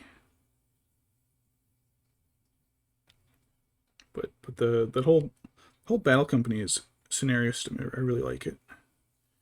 You get like, depending on what army you're taking, you can get more or less guys. So like everybody's like starting point value is kind of similar. So like Isengard, I think the community rules are a little more balanced. So I think Isengard starts with 6, but if you're like Mordor with the weaker orcs, you get like 8. And then you can recruit new guys for points, or like hold on to the points to buy different equipment. I always recruit a lot, so I can get like try to get my hands on a few berserkers. I made one a berserker hero, and he got enough rules and just stupid equipment that basically, if I didn't, I was gonna win the fight, and if I didn't kill you, the only way I wouldn't kill you is if I rolled a 1, and then if I didn't kill you, because I had poison on my sword and I rolled a 1, I got to roll it all over again.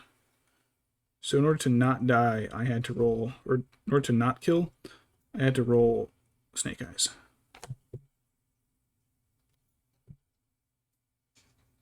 It was goofy.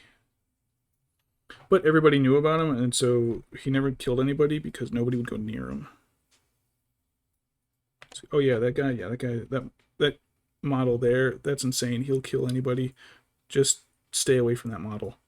And so I ended up like, he just ended up getting kited around the board.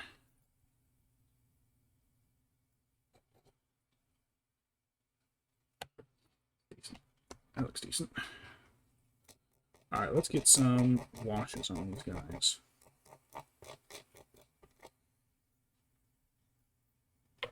Alright, get wash and brush.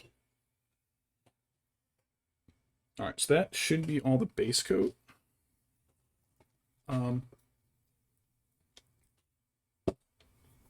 Yeah, okay. The biggest wash is going to be his jacket, so let me start with that, because I think that's going to take the longest. My null gloss is pretty low, because that's the only one I've ever spilled. Oh no, I did spill Nagrax before. Yeah, I will spill my stuff. A lot. Alright, so let's get...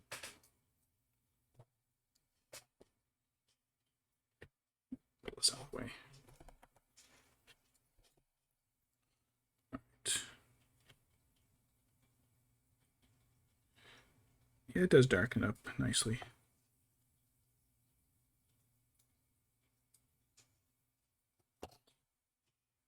It might be time for me to grab the handle now. Because I'll touch it and I'll get the... Almost dropped them again. I'll get the wet... I'll get the wet shades all over my hands. Yeah, I think I'm going to have to go into the Corvus on the inside there.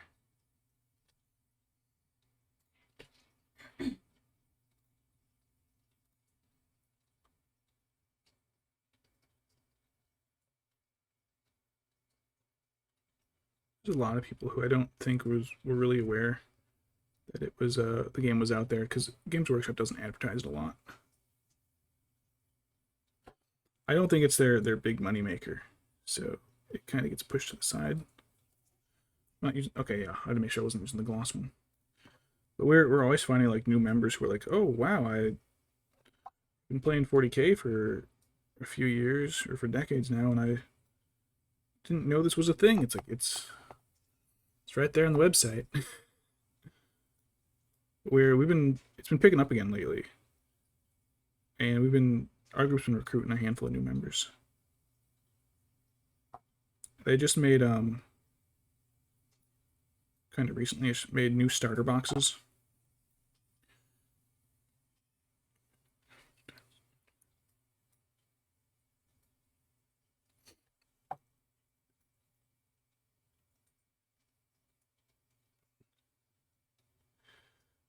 Yeah, I think you have to like. I'm trying to think which models they released this year. They've got some new ones for Arnor that they're like in the middle of releasing right now, but I don't. The top of my head, I don't think anything new came out this year. There was a new Elrond and Glorfindel, but they may have been like tail end of last year. Now that I'm thinking about it. But like I was saying earlier, how like this model is 20 years old, and like they never even changed the base sizes for this game. So I know like even the what is it? The Warhammer Fantasy Old World is coming back, but you got to get like new bases for everything because all the bases changed. The standard base size changed.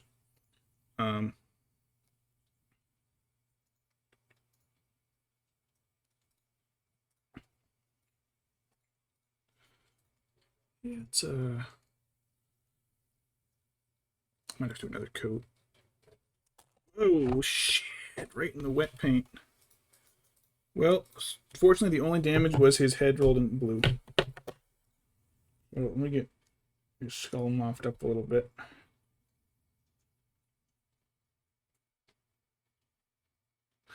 Hey, alright, you got a blue spot. I'll fix that at the end. Whatever.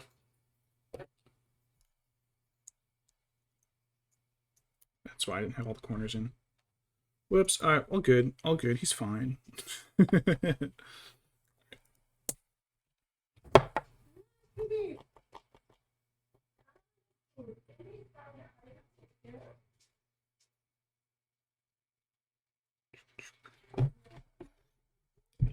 My magnifying glass is kind of hindering my hands. Off to the side real quick.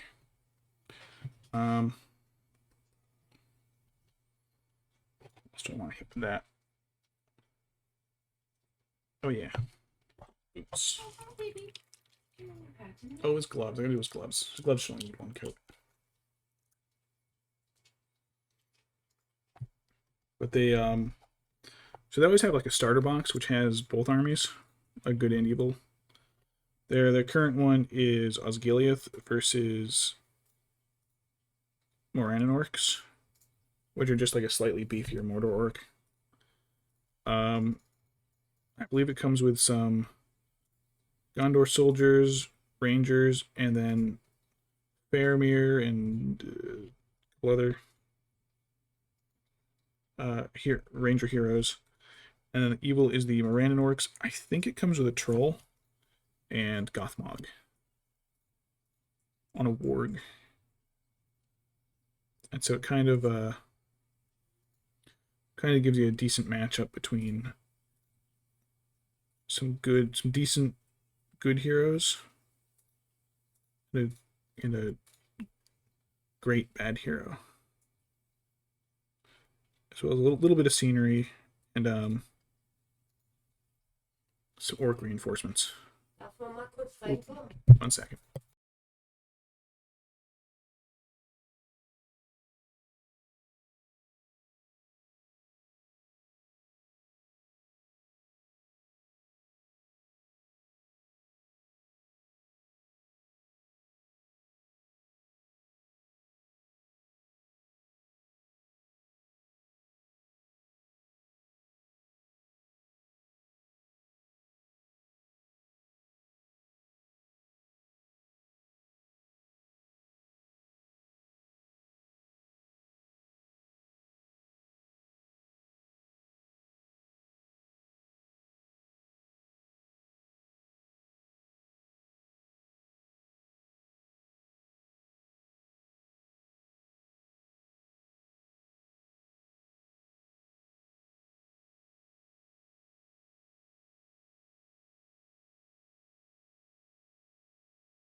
We're good. Yeah, they mine last went on a trip recently.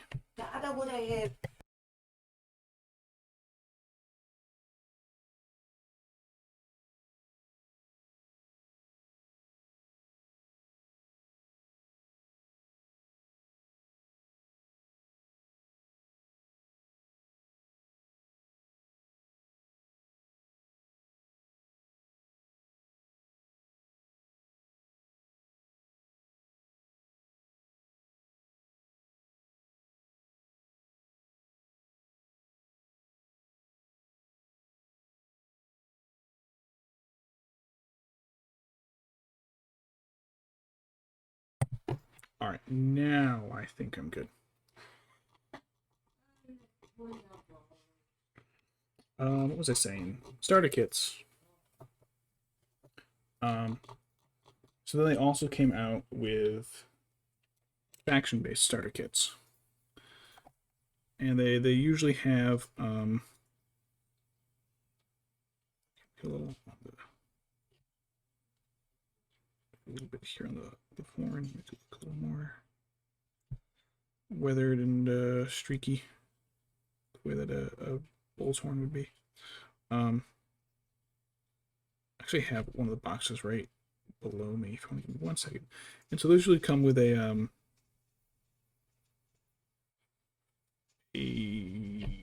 hero, some mounted troops, and some foot soldiers. I have got the here it is. Gondor one. So it's got paint below it. Gandalf as the main hero, Gandalf and Pippin. You've got some knights and some troops. So they're almost like a whole contained unit. Well, they basically are. Like you could easily do some smaller scale games with that. But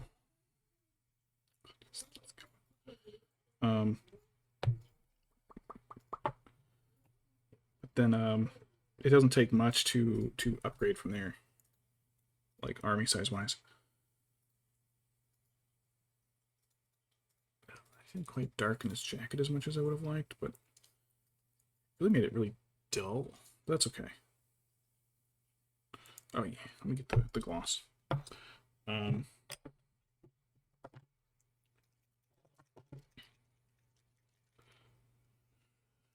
So even then, like, maybe you get,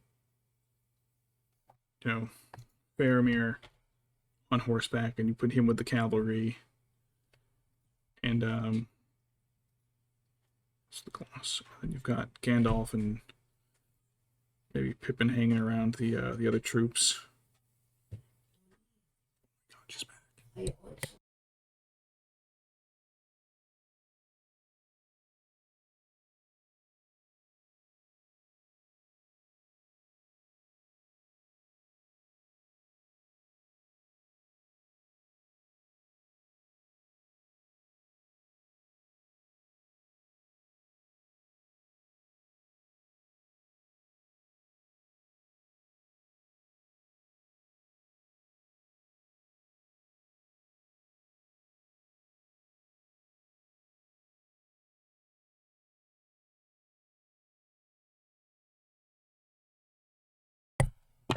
All right, my mother-in-law is German. Has one volume.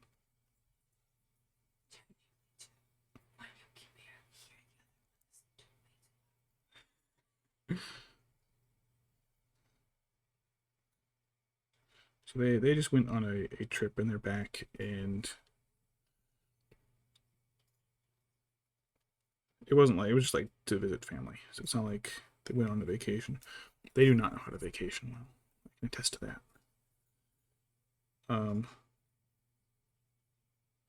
She's very excited to like share it, but they don't know how to vacation. They will travel and they'll be like, yeah, we went to a Goodwill. It's like, And and they had such lovely things at this Goodwill. It's like, but you went to this whole other place to do a thing. Oh yeah, but the Goodwill was nice. That's all they do. I'm gonna make the shield shiny just because you get that shine on polished oiled leather.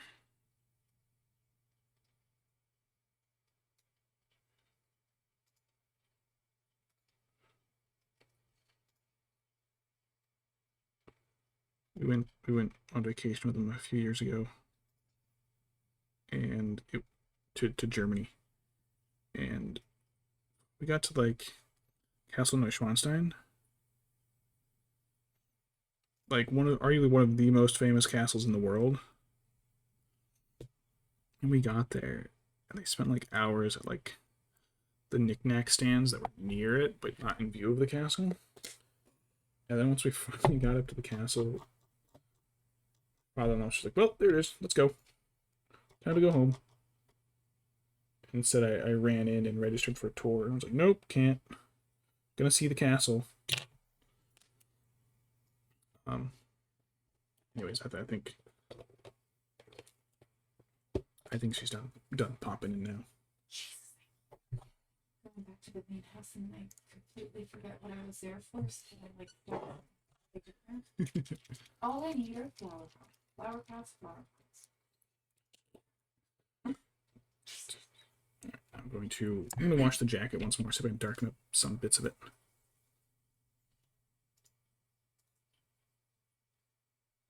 I'm gonna try to keep it in just the more recessed areas.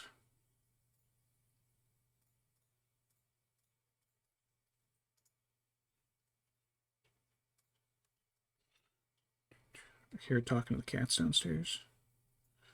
Poor critters. They can't escape. They can't politely say, "Please, I don't want to hear about Goodwill shopping all day."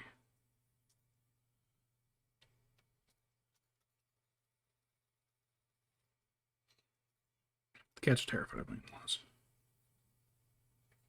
It's quite funny to us, though.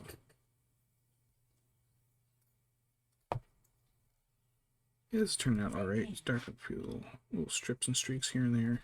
Going around the shoulders, back against the edge of the sword and shield. Yeah, it looks a little better. I'm not darkening the inside of his coat. Get under his neck, though. Coat, shirt, gloves. That's what I never got before, was his gloves.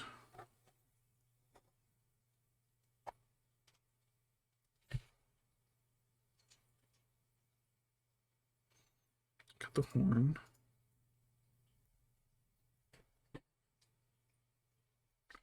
Got the chainmail with the gloss. Got the sword with the gloss. The bracers and the shield. I think do his hair. The dark. Yeah, I'll do his hair with the black. Kept telling myself I was going to do his hair at the end, but oh well.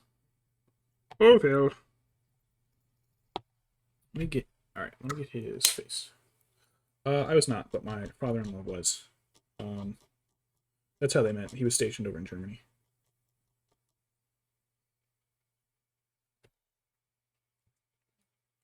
So my wife basically, for the most part, grew up in Germany.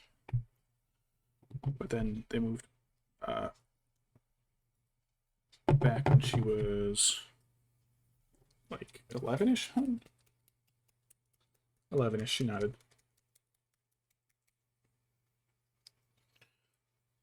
Yeah, he was in the service for like 24, 25 years. But sometimes he like can't turn it off. And I don't mean like in like a soldiery way. I mean like we have a mission to do. Let's get that done. Focused.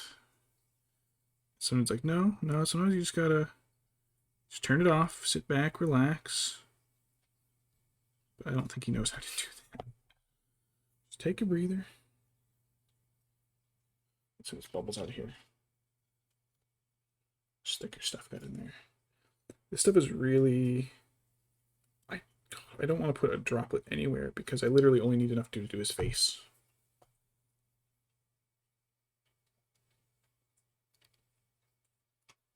But I was doing like a bunch of guys, I'd put a droplet in a little cup, but oops, I got some of the gray. A little bit on the... Ooh, can I get little tiny thin streaks on the horn? No, I cannot because I blocked it in there. And her grandfather was also in the service, which is how he met her grandmother.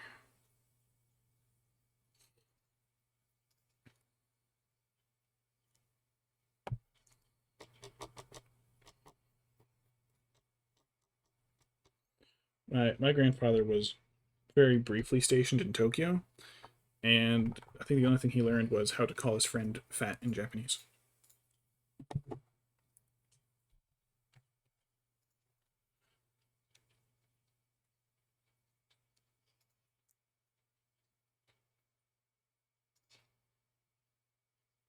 Yeah, one of my teachers was Okinawan.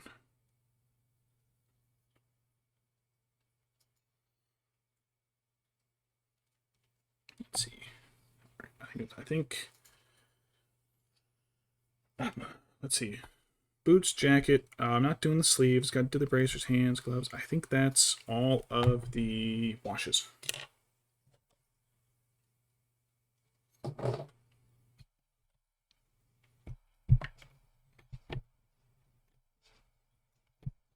Yeah, I guess from what my wife said, her grandfather. So it's her father's side are the military guys. Then her mother and grandmother are the German side. From what she said, her grandfather was stationed over there. Told his German girlfriend that if she came back, he's got a farm back in America. And I guess she pictured something more like a European farm. Here's a big chunk of land that's been worked for a couple centuries or something. It's like, oh no, it's a small barn in the woods with a pig in it. That's it. So she was kind of mad and made him sell it immediately. And then they moved to New York City. All right, let's get some highlights on here. Let's do his eyeballs real quick before I do the rest of his face.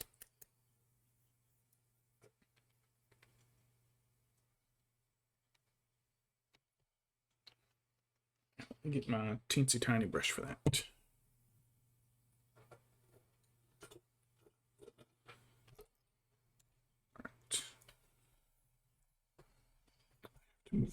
I can't do this with the magnifying glass. Like just I can see it a little better, but the change in my depth of field is like too much. A little bit, I got a little tiny bit in the eye. Half as much as I would have wanted.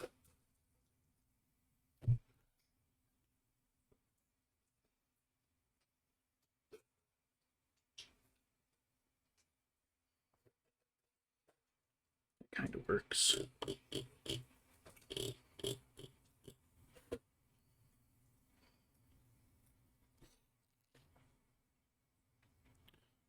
My wife and I have been looking at taking a trip to Japan, possibly. Shit.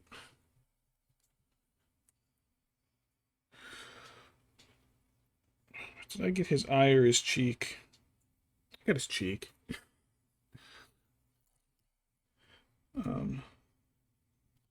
Probably do mainland area around Tokyo, I think. I think I could help navigate her around that.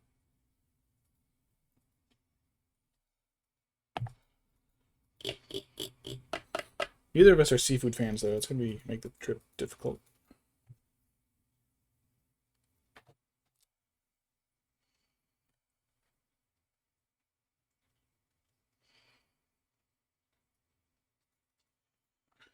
This brush is so small that the paint is actually drying before I could even touch it to his face.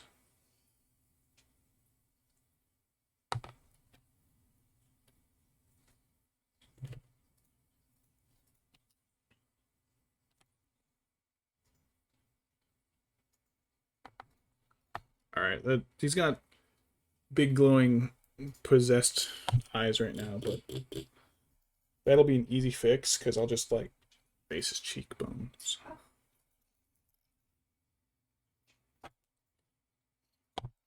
Fortunately, he's looking to the side, so I don't have to try and get an eye dot in the middle. I just do like the inside corner.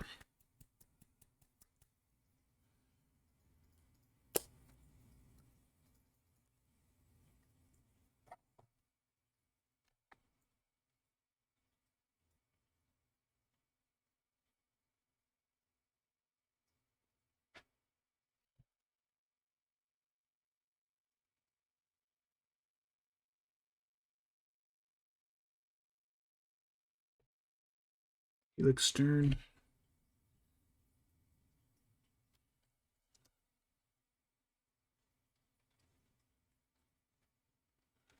All right, so one pupil.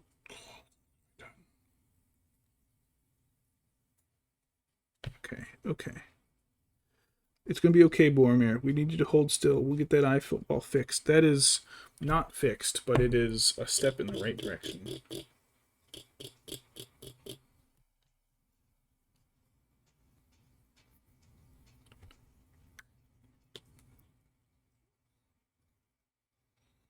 So if there is, I know there's Okinawa has an amazing aquarium.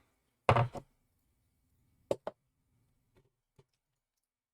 I also have heard that travel between mainland and Okinawa is super expensive.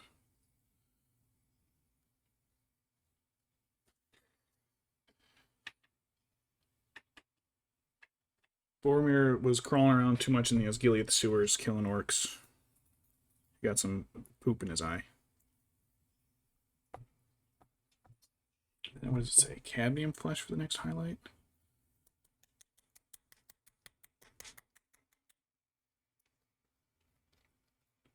Oh, oh, there it goes, bubbling out the top. Oops, it's way too much.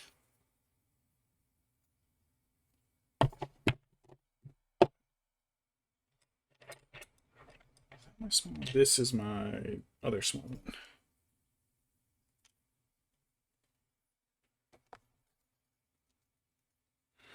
All right, let's see if I can get his face highlighted a bit. I'll start with the bridge of the nose. That is oddly pale. Now he looks like a lifeguard.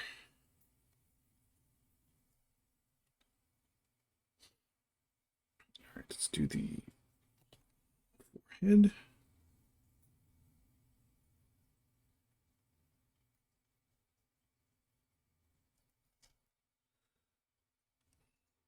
For the brow in the center. God, I could almost like not do his eyebrows at all and they'd look fine. It made the that wash made the skin so dark. It's almost as dark as his hair. So let's do a cheekbone. A little bit of the lid to kind of scoop that eyeball back into place.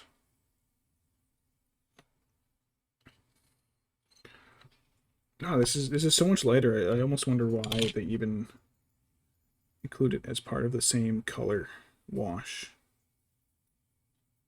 Blend that a bit. I wasn't going to use the end, but screw it, whatever.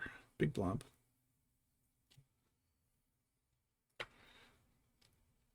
Like, it almost looks like he's putting on like a face mask.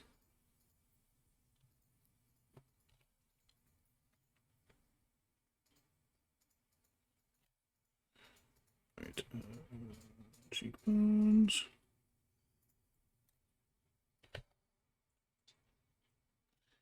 He looks like a grumpy old man.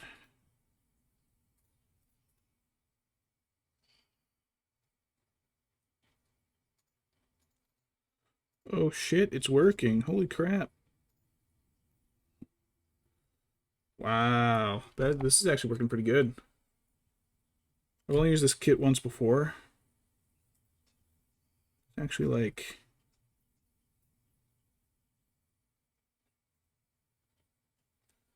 yeah, god damn.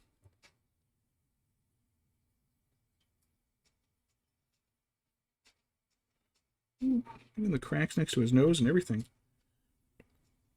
I mean, it helps that this brush is like a little hooked, so we can kind of use it to get it really in there.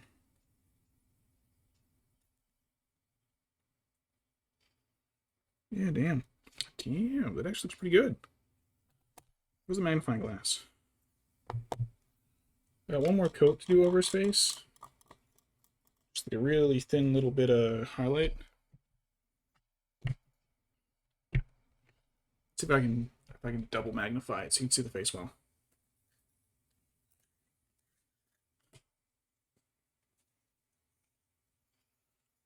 That double extra magnify.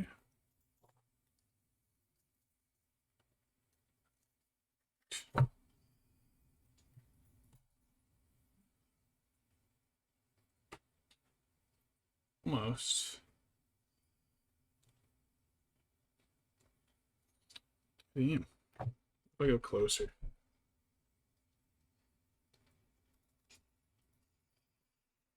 This camera's like reversed. Oh, it's almost in focus. But yeah, you can kind of see it. I'll post some better pics up on Twitter and Reddit later. That face turned out fucking great. This is a small kit, so I'm probably only going to use it for heroes. Especially if it's going to make a blob that big every time I open the cap. Like, I'm not going to do that detail for regular troops. That would be too much work. I'll try to do eyes on my troops, but like... Oh, thank God this one was plugged. There's a frog outside the window croaking away. I need to catch you and put you in my terrarium.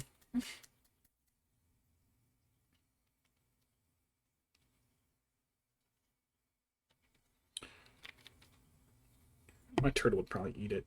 She eats everything. We are down to 3 fish in that aquarium because she just eats. She consumes. All right. This is the highlight. Put a little bit of that on the bridge of his nose. His cheekbones. And his cheekbones on the other side. Top of the forehead, on the side of his forehead, give it a little bit of a wrinkle. God damn. That is good.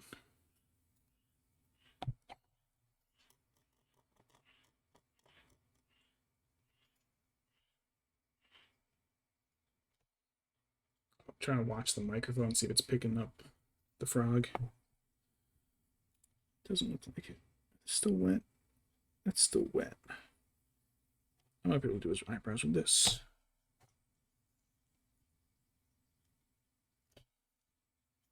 Just a little bit on here, just enough to really, just have to wet it enough to get it onto the brush.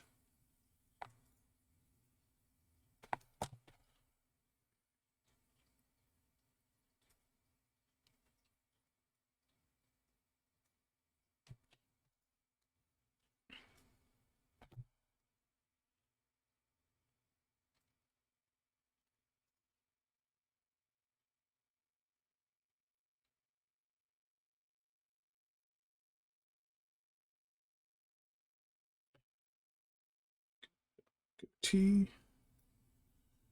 Oh, right, he's got a goatee. He doesn't have a beard. I'm gonna have to touch a little bit on the edges here then. That's why he looks different. I gave him a beard. Alright, let me fix the beard.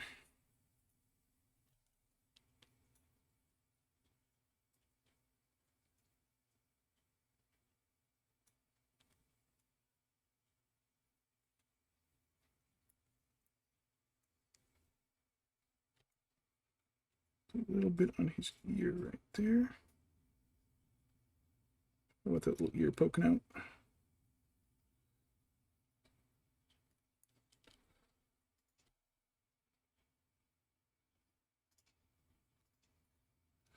Downside to his ear, though, is that it didn't get the wash because I forgot about the ear.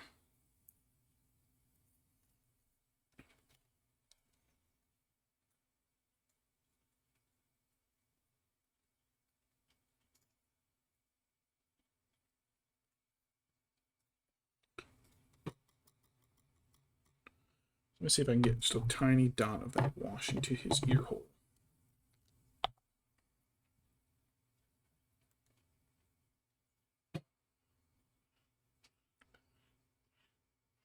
I don't think you can hear the frog. I can hear that frog, and I'm going to catch that frog one day. Can you hear that frog tonight? Brack, brack, brack, brack, brack, brack.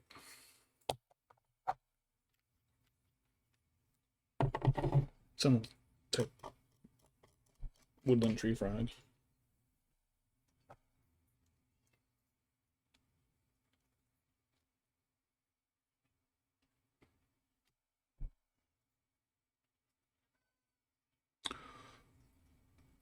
Hey, kitty cat, you crying? That's Mr. Pancakes. Mr. Pan, All right, his face turned out great. I'll put little brown streaks here on the horn. Now that I got the small brush out, I can probably actually do it.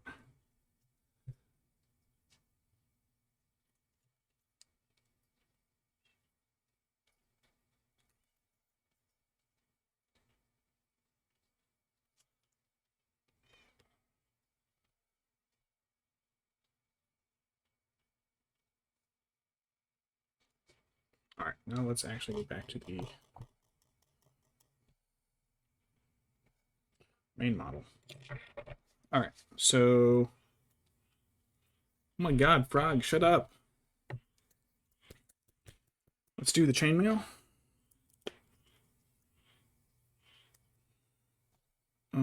Yes, chainmail came out a little dark, so let me get this brush too.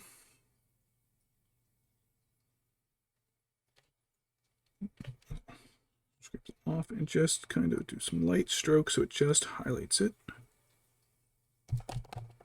Yeah. Ooh, that was close. Quick save.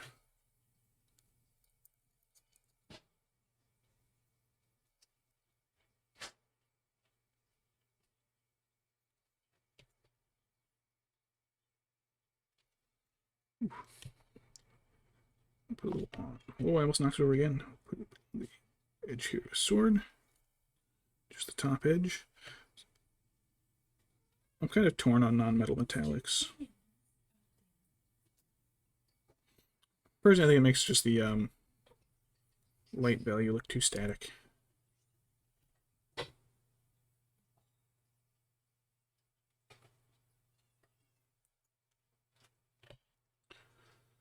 Pancakes, buddy, what's up? You being a crybaby? well, I think there may have been a miscommunication in memos because they think that I still owe them a dinner, Oh, I see. but I combined lunch and dinner. Ah.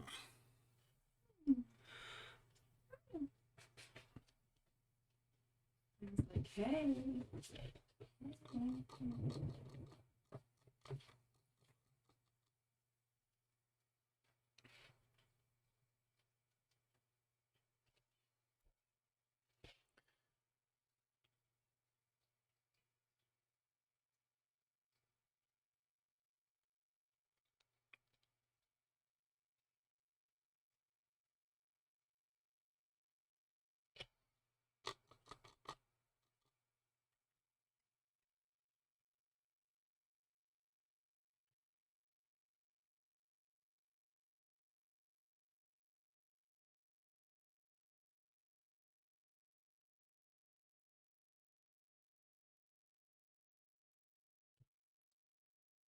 Very edge of this rim, but it's very it's stable for me, but I'm getting pretty good. A bit more here to the top.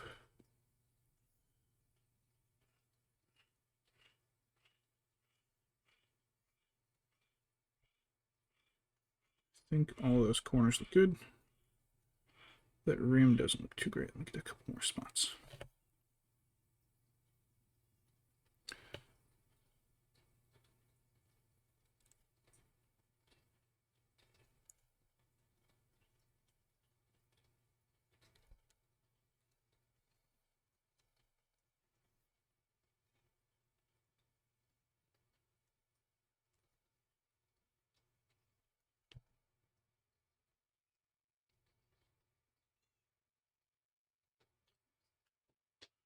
Your Minecraft cats. They're crying out for you, hun. They're like, ignore the real life cat. We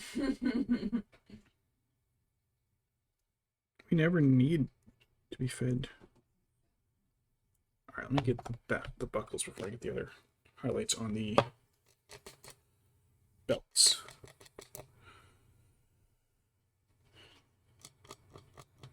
So I'm trying to collect more beehives.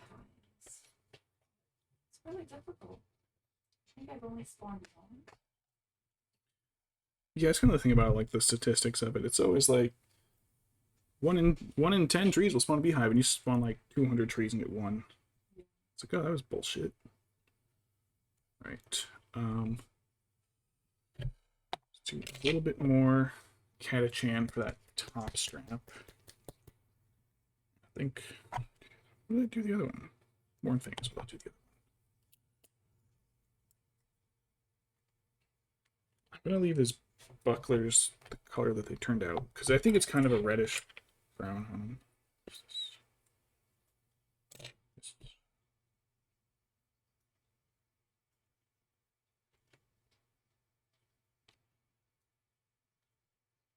I ran out of that a little bit last time, so let me just.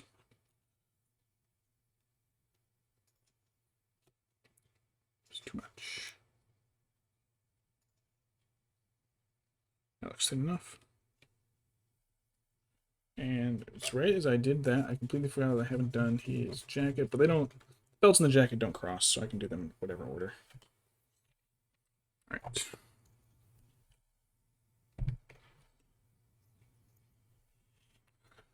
Okay, so this is for. Oh, right, I forgot I was only doing one jacket or one belt. Frog, I'm going to throw something at you. Oh, I'm spawning. I might catch that frog.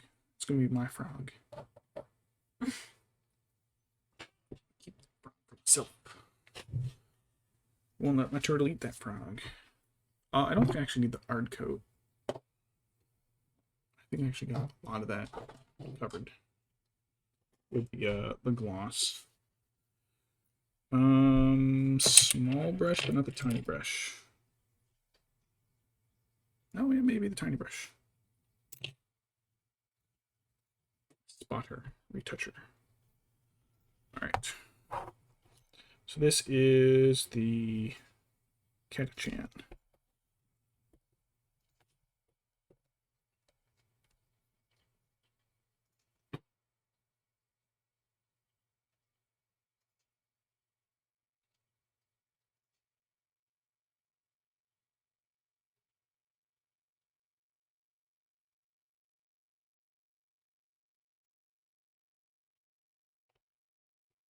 A bit up over his shoulder.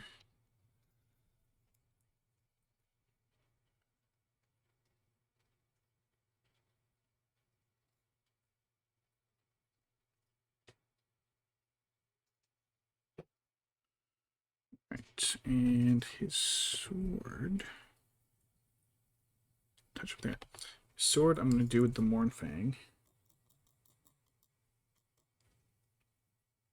I think I did. Did I re-wet this? Nah, it's such a big smear. Let me get a new blob.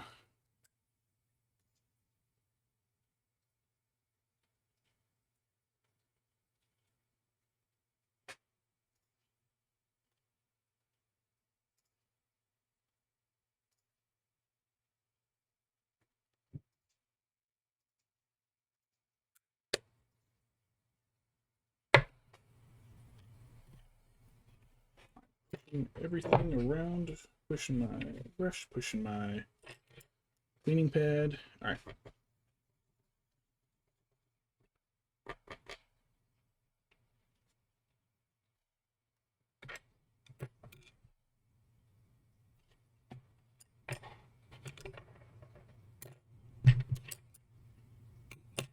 Paintbrush, that's it. Okay. This whole belt is made out of different little segments, so.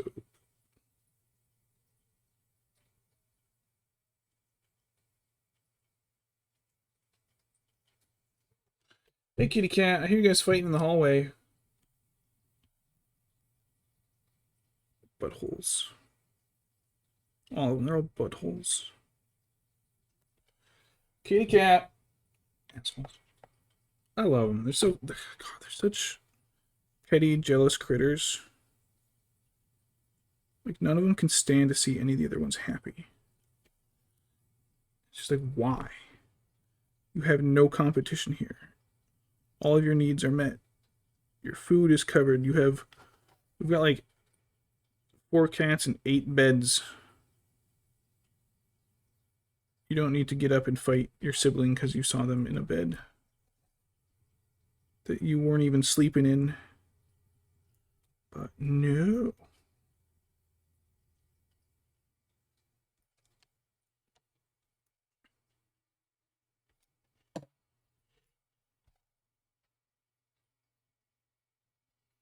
It sounds like they're out in the hall fighting over our attention, but we're in here doing other stuff.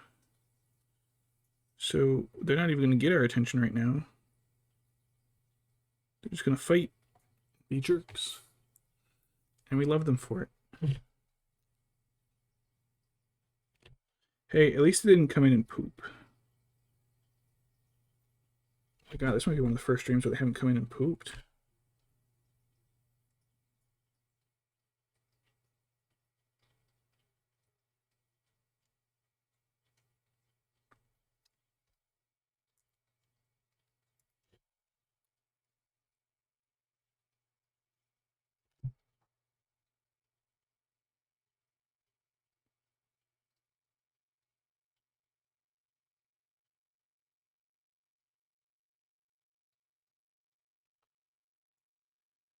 I think just because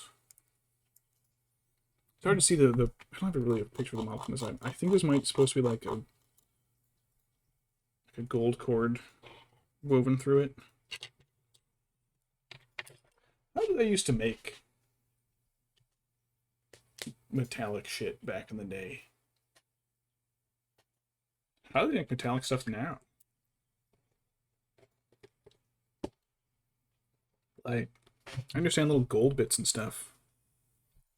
How could they make like a metallic fabric? Would that be like silk? I suppose. Fancy enough for silk.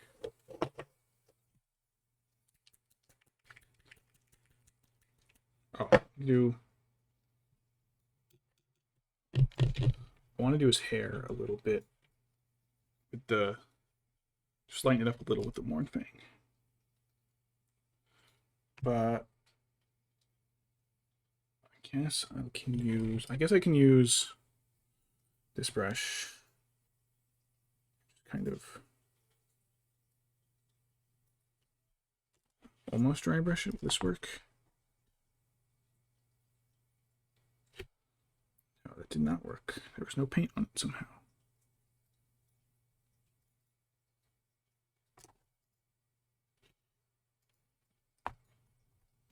Okay, I think I'm just gonna have to Morn Fang his head and then wash it.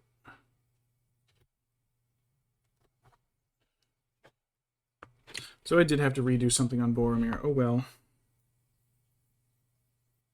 It's nowhere near as bad as it was on Aragorn.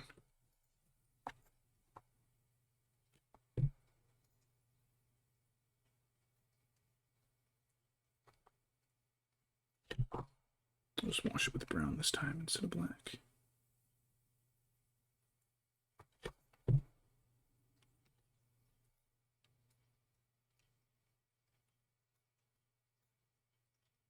Really careful not to get anything on that face.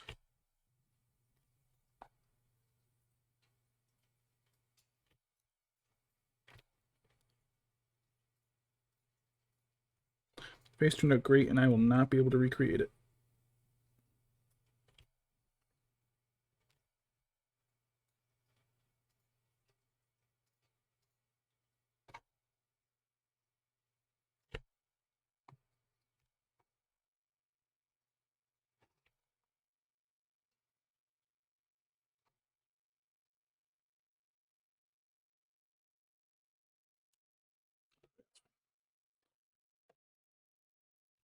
A little bit on that edge of his face, though. Just a tiny bit with the hair there.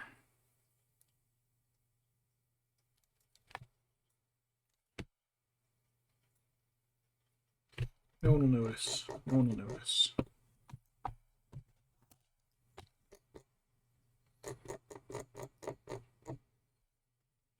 Alright, small brush again. Gold. Let's do the gold. Alright, I'm going to do... It looks like the only gold left is on his scabbard. And it's a real thin, light kind of gold. It's like the tip, whatever this, the tip of the scabbard has got some solid gold. It's probably brass. Well, no, he's royal, so it's probably actual gold. It'd be terrible. Gold is so heavy, soft.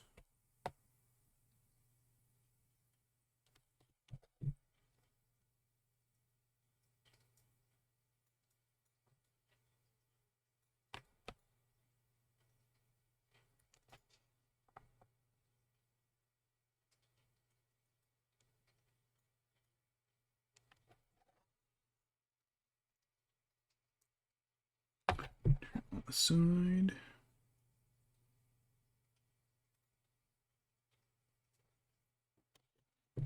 Just do little tiny dots where each of those lines cross.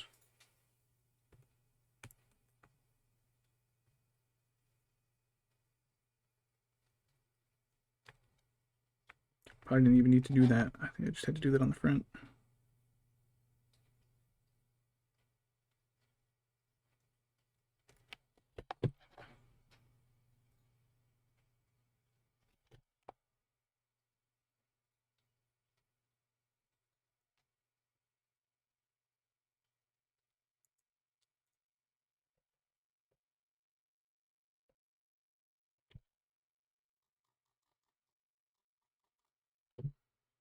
How's Minecrafting going, hon?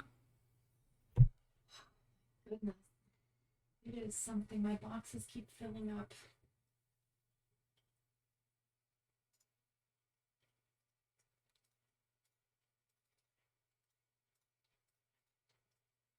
Too much stuff.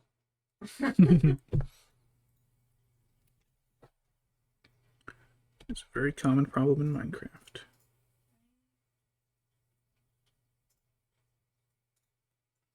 That turned out okay. Right. There's enough gold on there. A bit more here on the sword. Pommel. The horn looks good. Make the mouthpiece a little more of a whole look. Alright, I think that's the gold.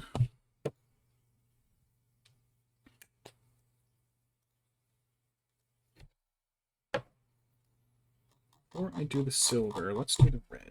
I think I'm gonna put the magnifying glass away for now. It's an odd balance for me. Because it's either like if I gotta look at something really or I gotta like really focus on the depth at which I'm holding it, I can't do the magnifying glass. But it's fine if it's like larger stuff. The magnifying glass is mostly because the camera, like my camera can't focus on anything too close.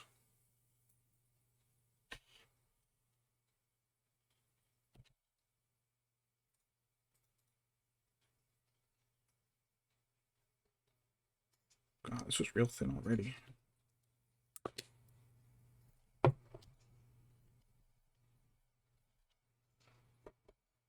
Do I have to actually like? I have to like look real close. Then I have to pull the magnifier away. All right, so let's get the inside of the sleeves and that lower part of his inner coat jacket thing. Edge.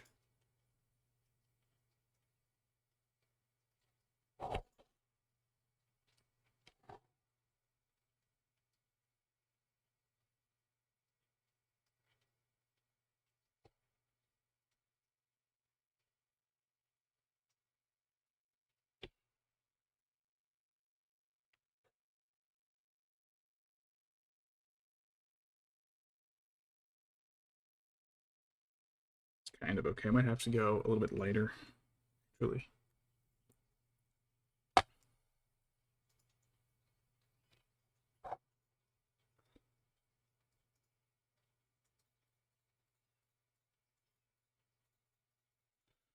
Apparently, I just have to go a little bit heavier.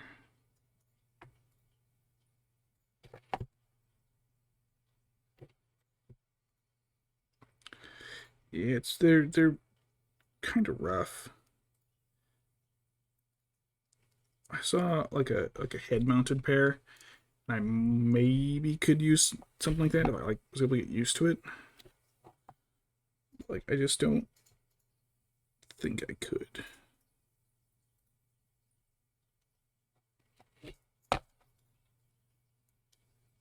So this red almost like oddly enough didn't highlight the other red. It's so weird.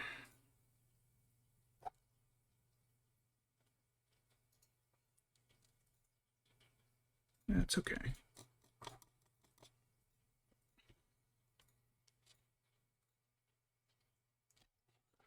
Yeah, I think using like a head mounted magnifier would actually probably require like so much hand-eye coordination, like retraining, that I don't think I could do it.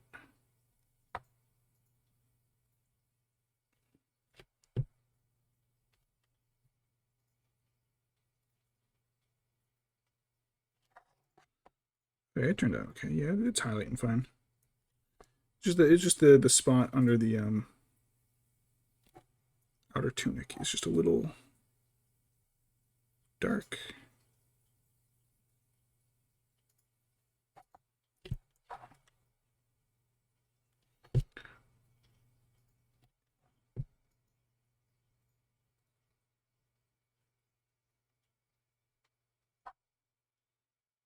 I'm gonna go over a lot of this with that yellow anyways. So can I get right here? I cannot because the paint dried. Right there. Okay. Okay, that should be okay for the red. I'm gonna give that a little second to dry. I'm not looking forward to this yellow, but here we go. I think if this is too dark, I can always go over it with a little lighter yellow. Let me get this yellow on first and try to knock some of that down farther into the pot. I don't want a big glob of it. I don't need a big glob of it. I need barely any yellow. Let's see if I can get that pattern on the edge of his sleeve. So first I'm just going to do the edge of the sleeve in yellow. And of course there is a tiny piece of fuzz.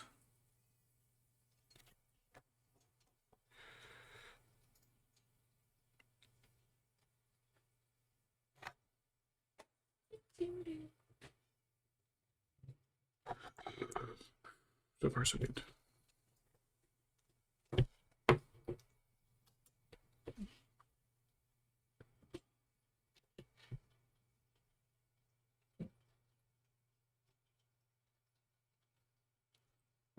All right, that worked. Let's get the other side.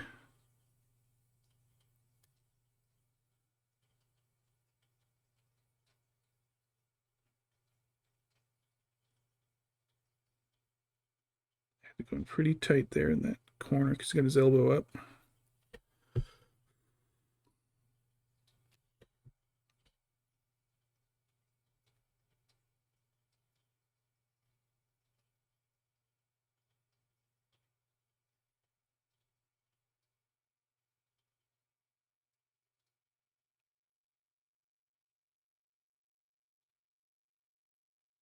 Slight hiccup there around the elbow bend.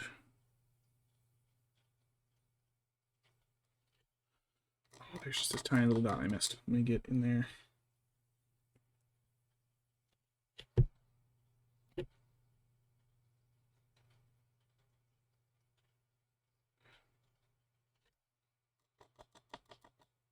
And then let me get a little bit of the Mornfrang in to go back over that part of the sleeve. Perfect. Oh, it is part of the bracer. Okay.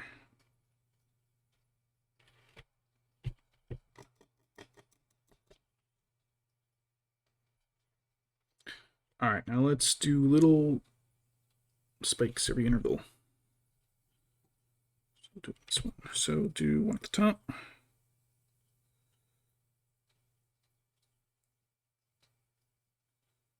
Over here next to it. Whew. This is working. I'm really surprised. 11-year-old me could not have done this. 20-year-old me could not have done this.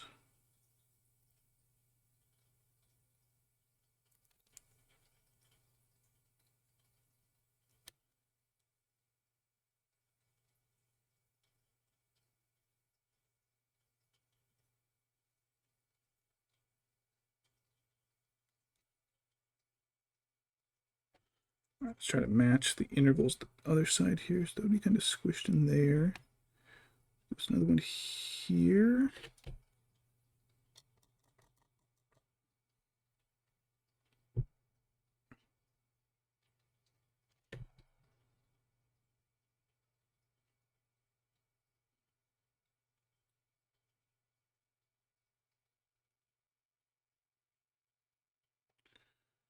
So this side's all scrunched up, so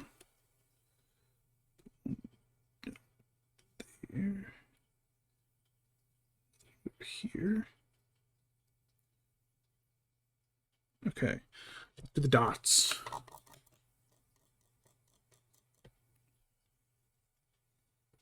Okay, and the dots. I guess I kind of want to point them just in between the points. Oh God. Okay. Oh boy. All right. All right. I have to get a different grip on them for this.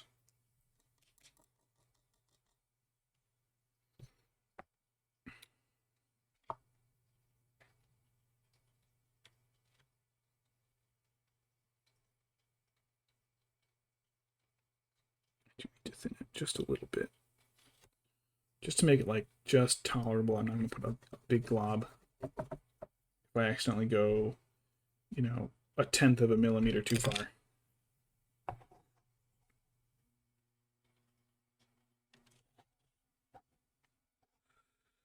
Oh boy. Dot, dot, dot, dot. Not enough. Too thin.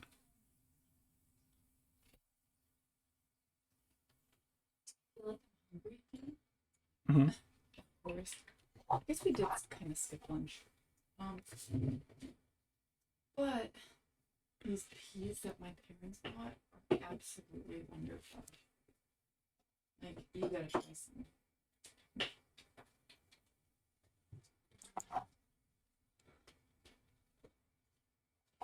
All right, I like that one a little bit. It was a little larger. This is tough.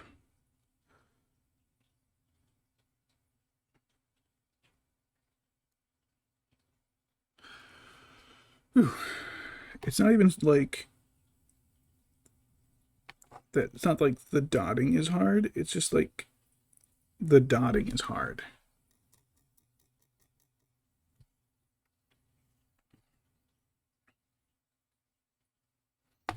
I can hold it plenty still and just find the spot I need to poke. Then once I poke it, it's like, oh, no paint came off. That one was a little big. That's okay. Or not enough paint came off. Oh man, that little one was perfect. That would have been like the perfect size, but. Whew. Whew, boy.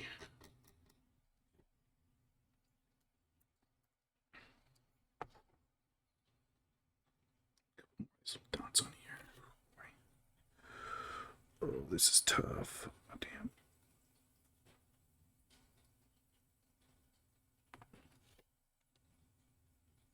I can kind of estimate some of these ones. So you know what? I only have to do a couple here. I can make that one just a little more vibrant. Because these ones are all rolled up in the sleeve, so I don't have to worry about it. Cool.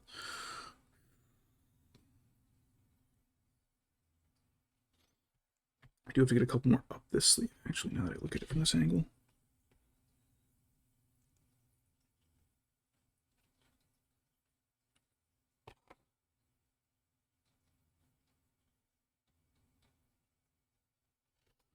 Oh boy, one last little dip.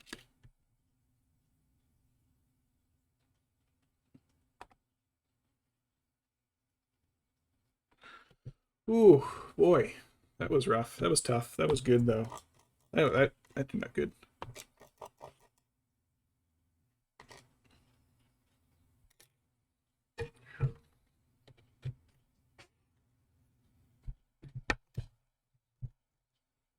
Oh, hey, the light came on. Can't get my clip on. Oh, I'm trying to... I wonder what would go on. It's got the handle of the writing desk right in front of it.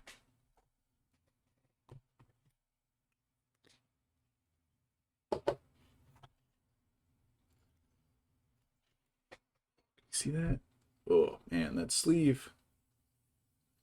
It's tough, but it worked. Nice. All right, let's get the last couple buckles on him, and he'll be... I think after a wash on his hair, he'll be done. Let me wash his hair now.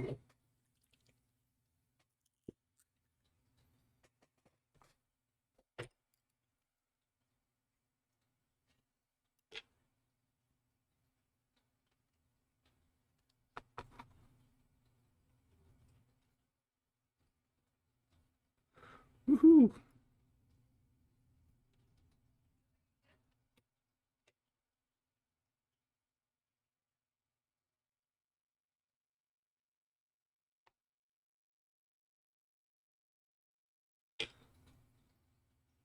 Nice. I haven't posted anything in my group lately. Now that I think about it, I gotta do like him and Aragorn. Did I post Bilbo? Maybe I did post Bilbo. I don't remember. Oh, Bilbo and Aragorn are right here. What are you guys doing over here?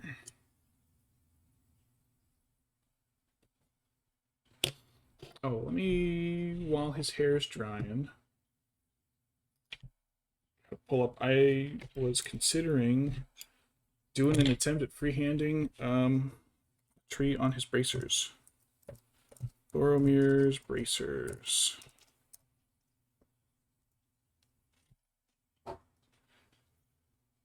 Then again, they might. I think, pretty sure they're embossed.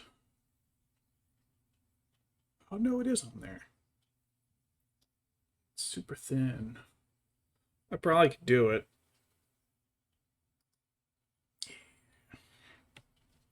Okay, the tree is up in the middle. No, I'm looking at it. I'm not doing it. All right. Let's just get the... Crack my neck. Ugh.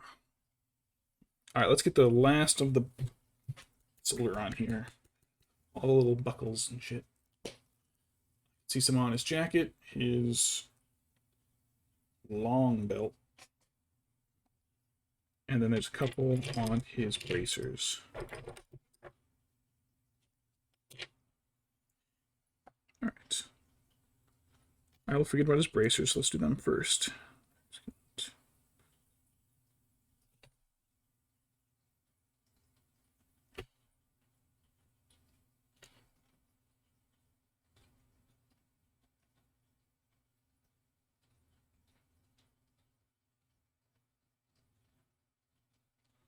1, 2.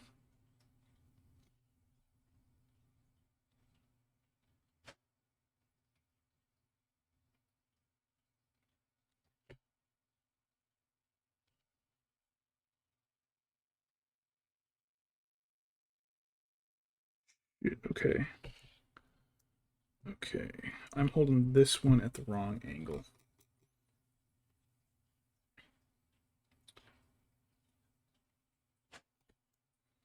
I didn't get the buckles, I got the straps. I hit it a little heavy, and I'll touch those up after. Alright, he does have another one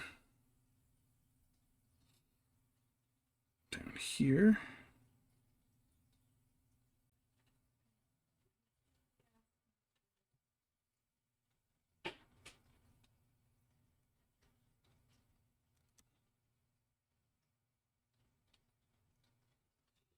He doesn't have one on his waist where it ties. His jacket does have little clasps. Here's one on his shoulder, shield. And then he's got 1, 2, 3 on his jacket. He had 2 cans for breakfast, 2 cans for his lunchy dinner, and 1 just now again for dinner. Like, he's 2 cans, 2.5 cans over how much he's supposed to have. He's basically eaten double the amount.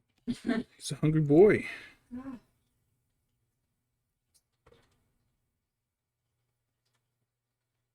Uh-oh.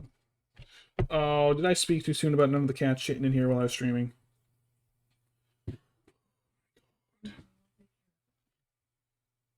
Kitty cats, please.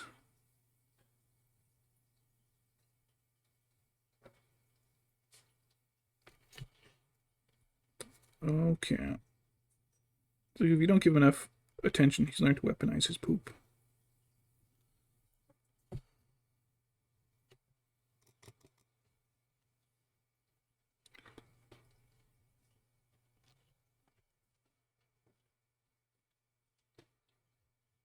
Hear him swiping in there.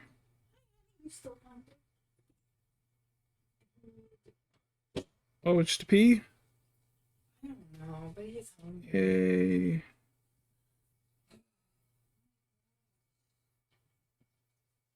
I can still say this is a no cat poop stream. Alright, let me fix those 2 sleeves. Or not sleeves. Bracer straps. Right on the sword.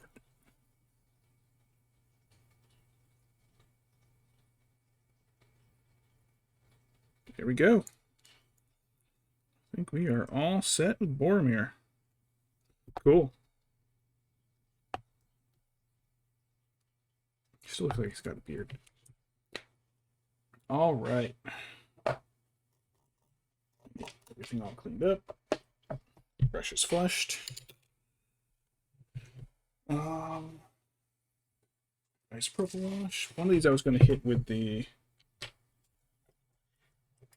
acetone. No, they're all good. Tiny.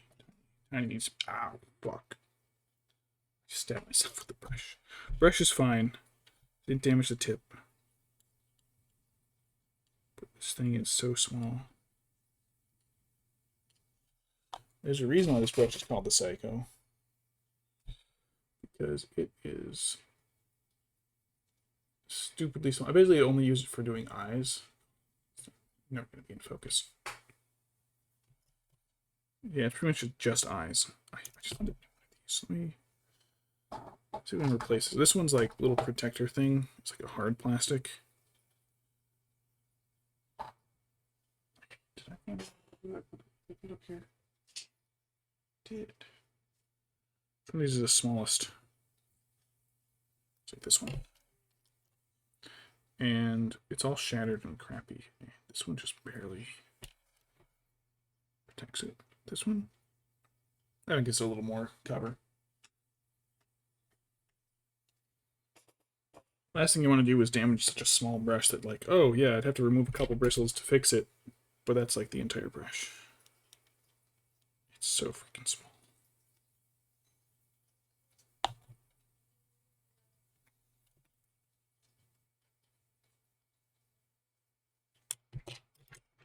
Doesn't need it. I call it garbage brush, but garbage brush is like one of my best tools. That's the standard cover. Alright, so yeah. I am really pleased with how this Boromir turned out. I was really worried about having to do the sleeves. They weren't bad. It was actually pretty simple.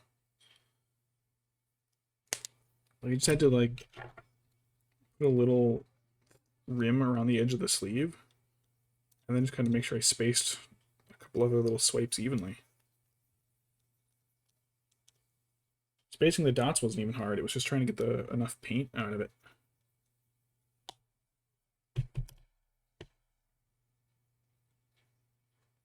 What time is it?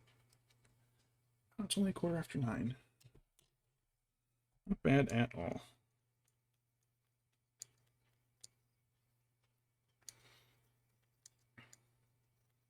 One of the fun things about knowing how to make all your own chemicals at home is you can make really high grade cleaners. Woohoo.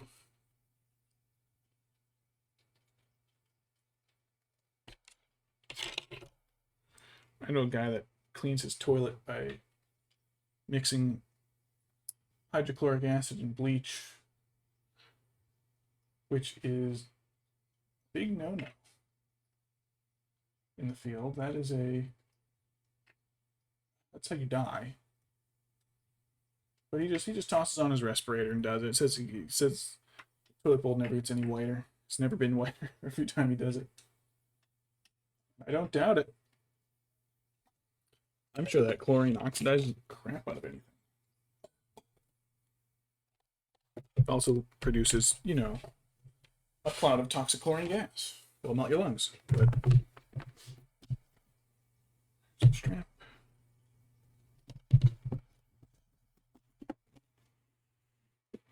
Strap on.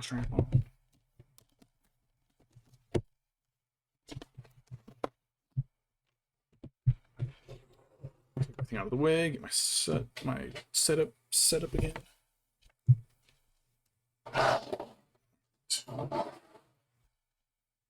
All right.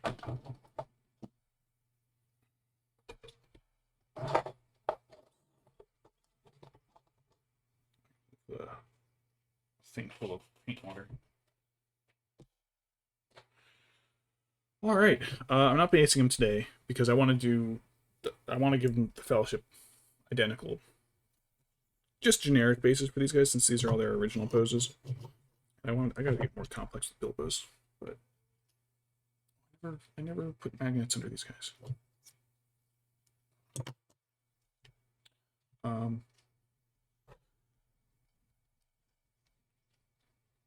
And then I've got the Balance 2 ones, and I think I'm going to do them as like a Moria base. What was that Breaking of the Fellowship? I forget if that includes Gandalf, or if it's the like an attack on Amon Hen for everybody. Because I've got the one with Lurtz, Boromir, the Urks carrying the hobbits. And I believe that came with an Aragorn. It comes with a dead Boromir.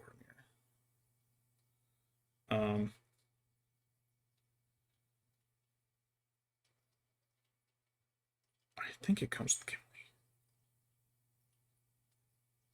Oh, see, that's what I'm trying to remember. I think the Breaking of the Fellowship is the first chapter of Two Towers, and that's where Boromir dies. So I don't know if the Games Workshop set is then, or if it's when Gandalf falls. Because if it's that Breaking of the Fellow, if it's the one where Boromir dies, then actually I can look this up. Then I'll give them the Almond Hen bases I gave my Urukai Scouts. But if it's what about that? MESBG breaking of the fellowship.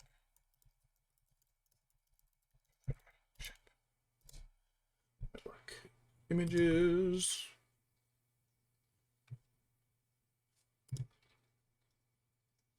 Okay. Pull up the image. Come on. Computer's going a little slow. 2, 3.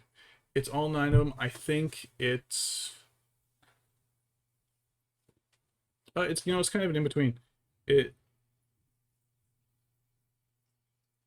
Everybody else looks like they're from the Almond Hen, but there is a Gandalf who's doing the "You shall not pass" pose.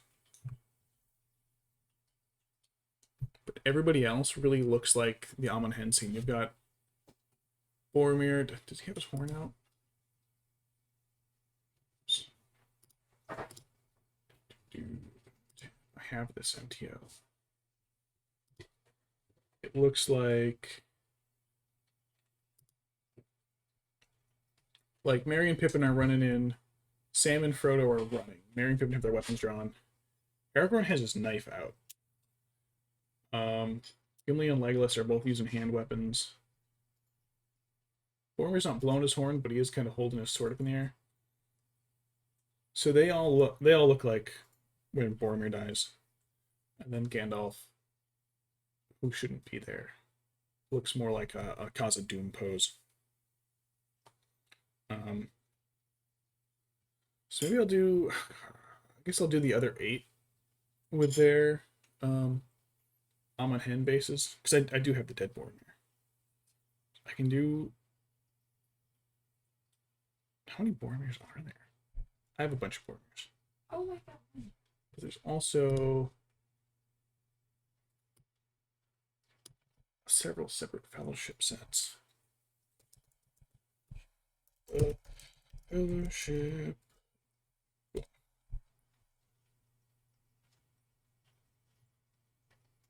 Alright, so I'm working on the original one. This looks like the plastic one. Yeah, the plastic fellowship is in Moria. The metal original fellowship is what I'm working through right now. But I want to give them generic ones. Moria one, I'll give Moria bases. Breaking of the Fellowship, I guess I'll give all of them except for Gandalf Almond Hen bases. But yeah, I think I'm all set for tonight. I might touch up his... I might do a couple little light touch-ups of his jacket. On his jacket. But maybe not yet. But... Whew, I think it's about time to call it a night. So... Alright, yeah, normally I would do this on Friday, but I'm gonna get the power surge and everything set up so I don't have to worry about whether knocking it out and completely erasing it. Like, at least now, worst case, I can at least have the time to shut everything down, and I'll just have to, like, if I have to splice things together, I can just do it in post. But yeah, thanks for tuning in. I think maybe I'll do Gimli next week. Gimli or Legolas. I'll flip a coin. But yeah, normally it's Fridays at 8 when I do this. But thanks for tuning in. And hopefully I'll see you later. Have a good night.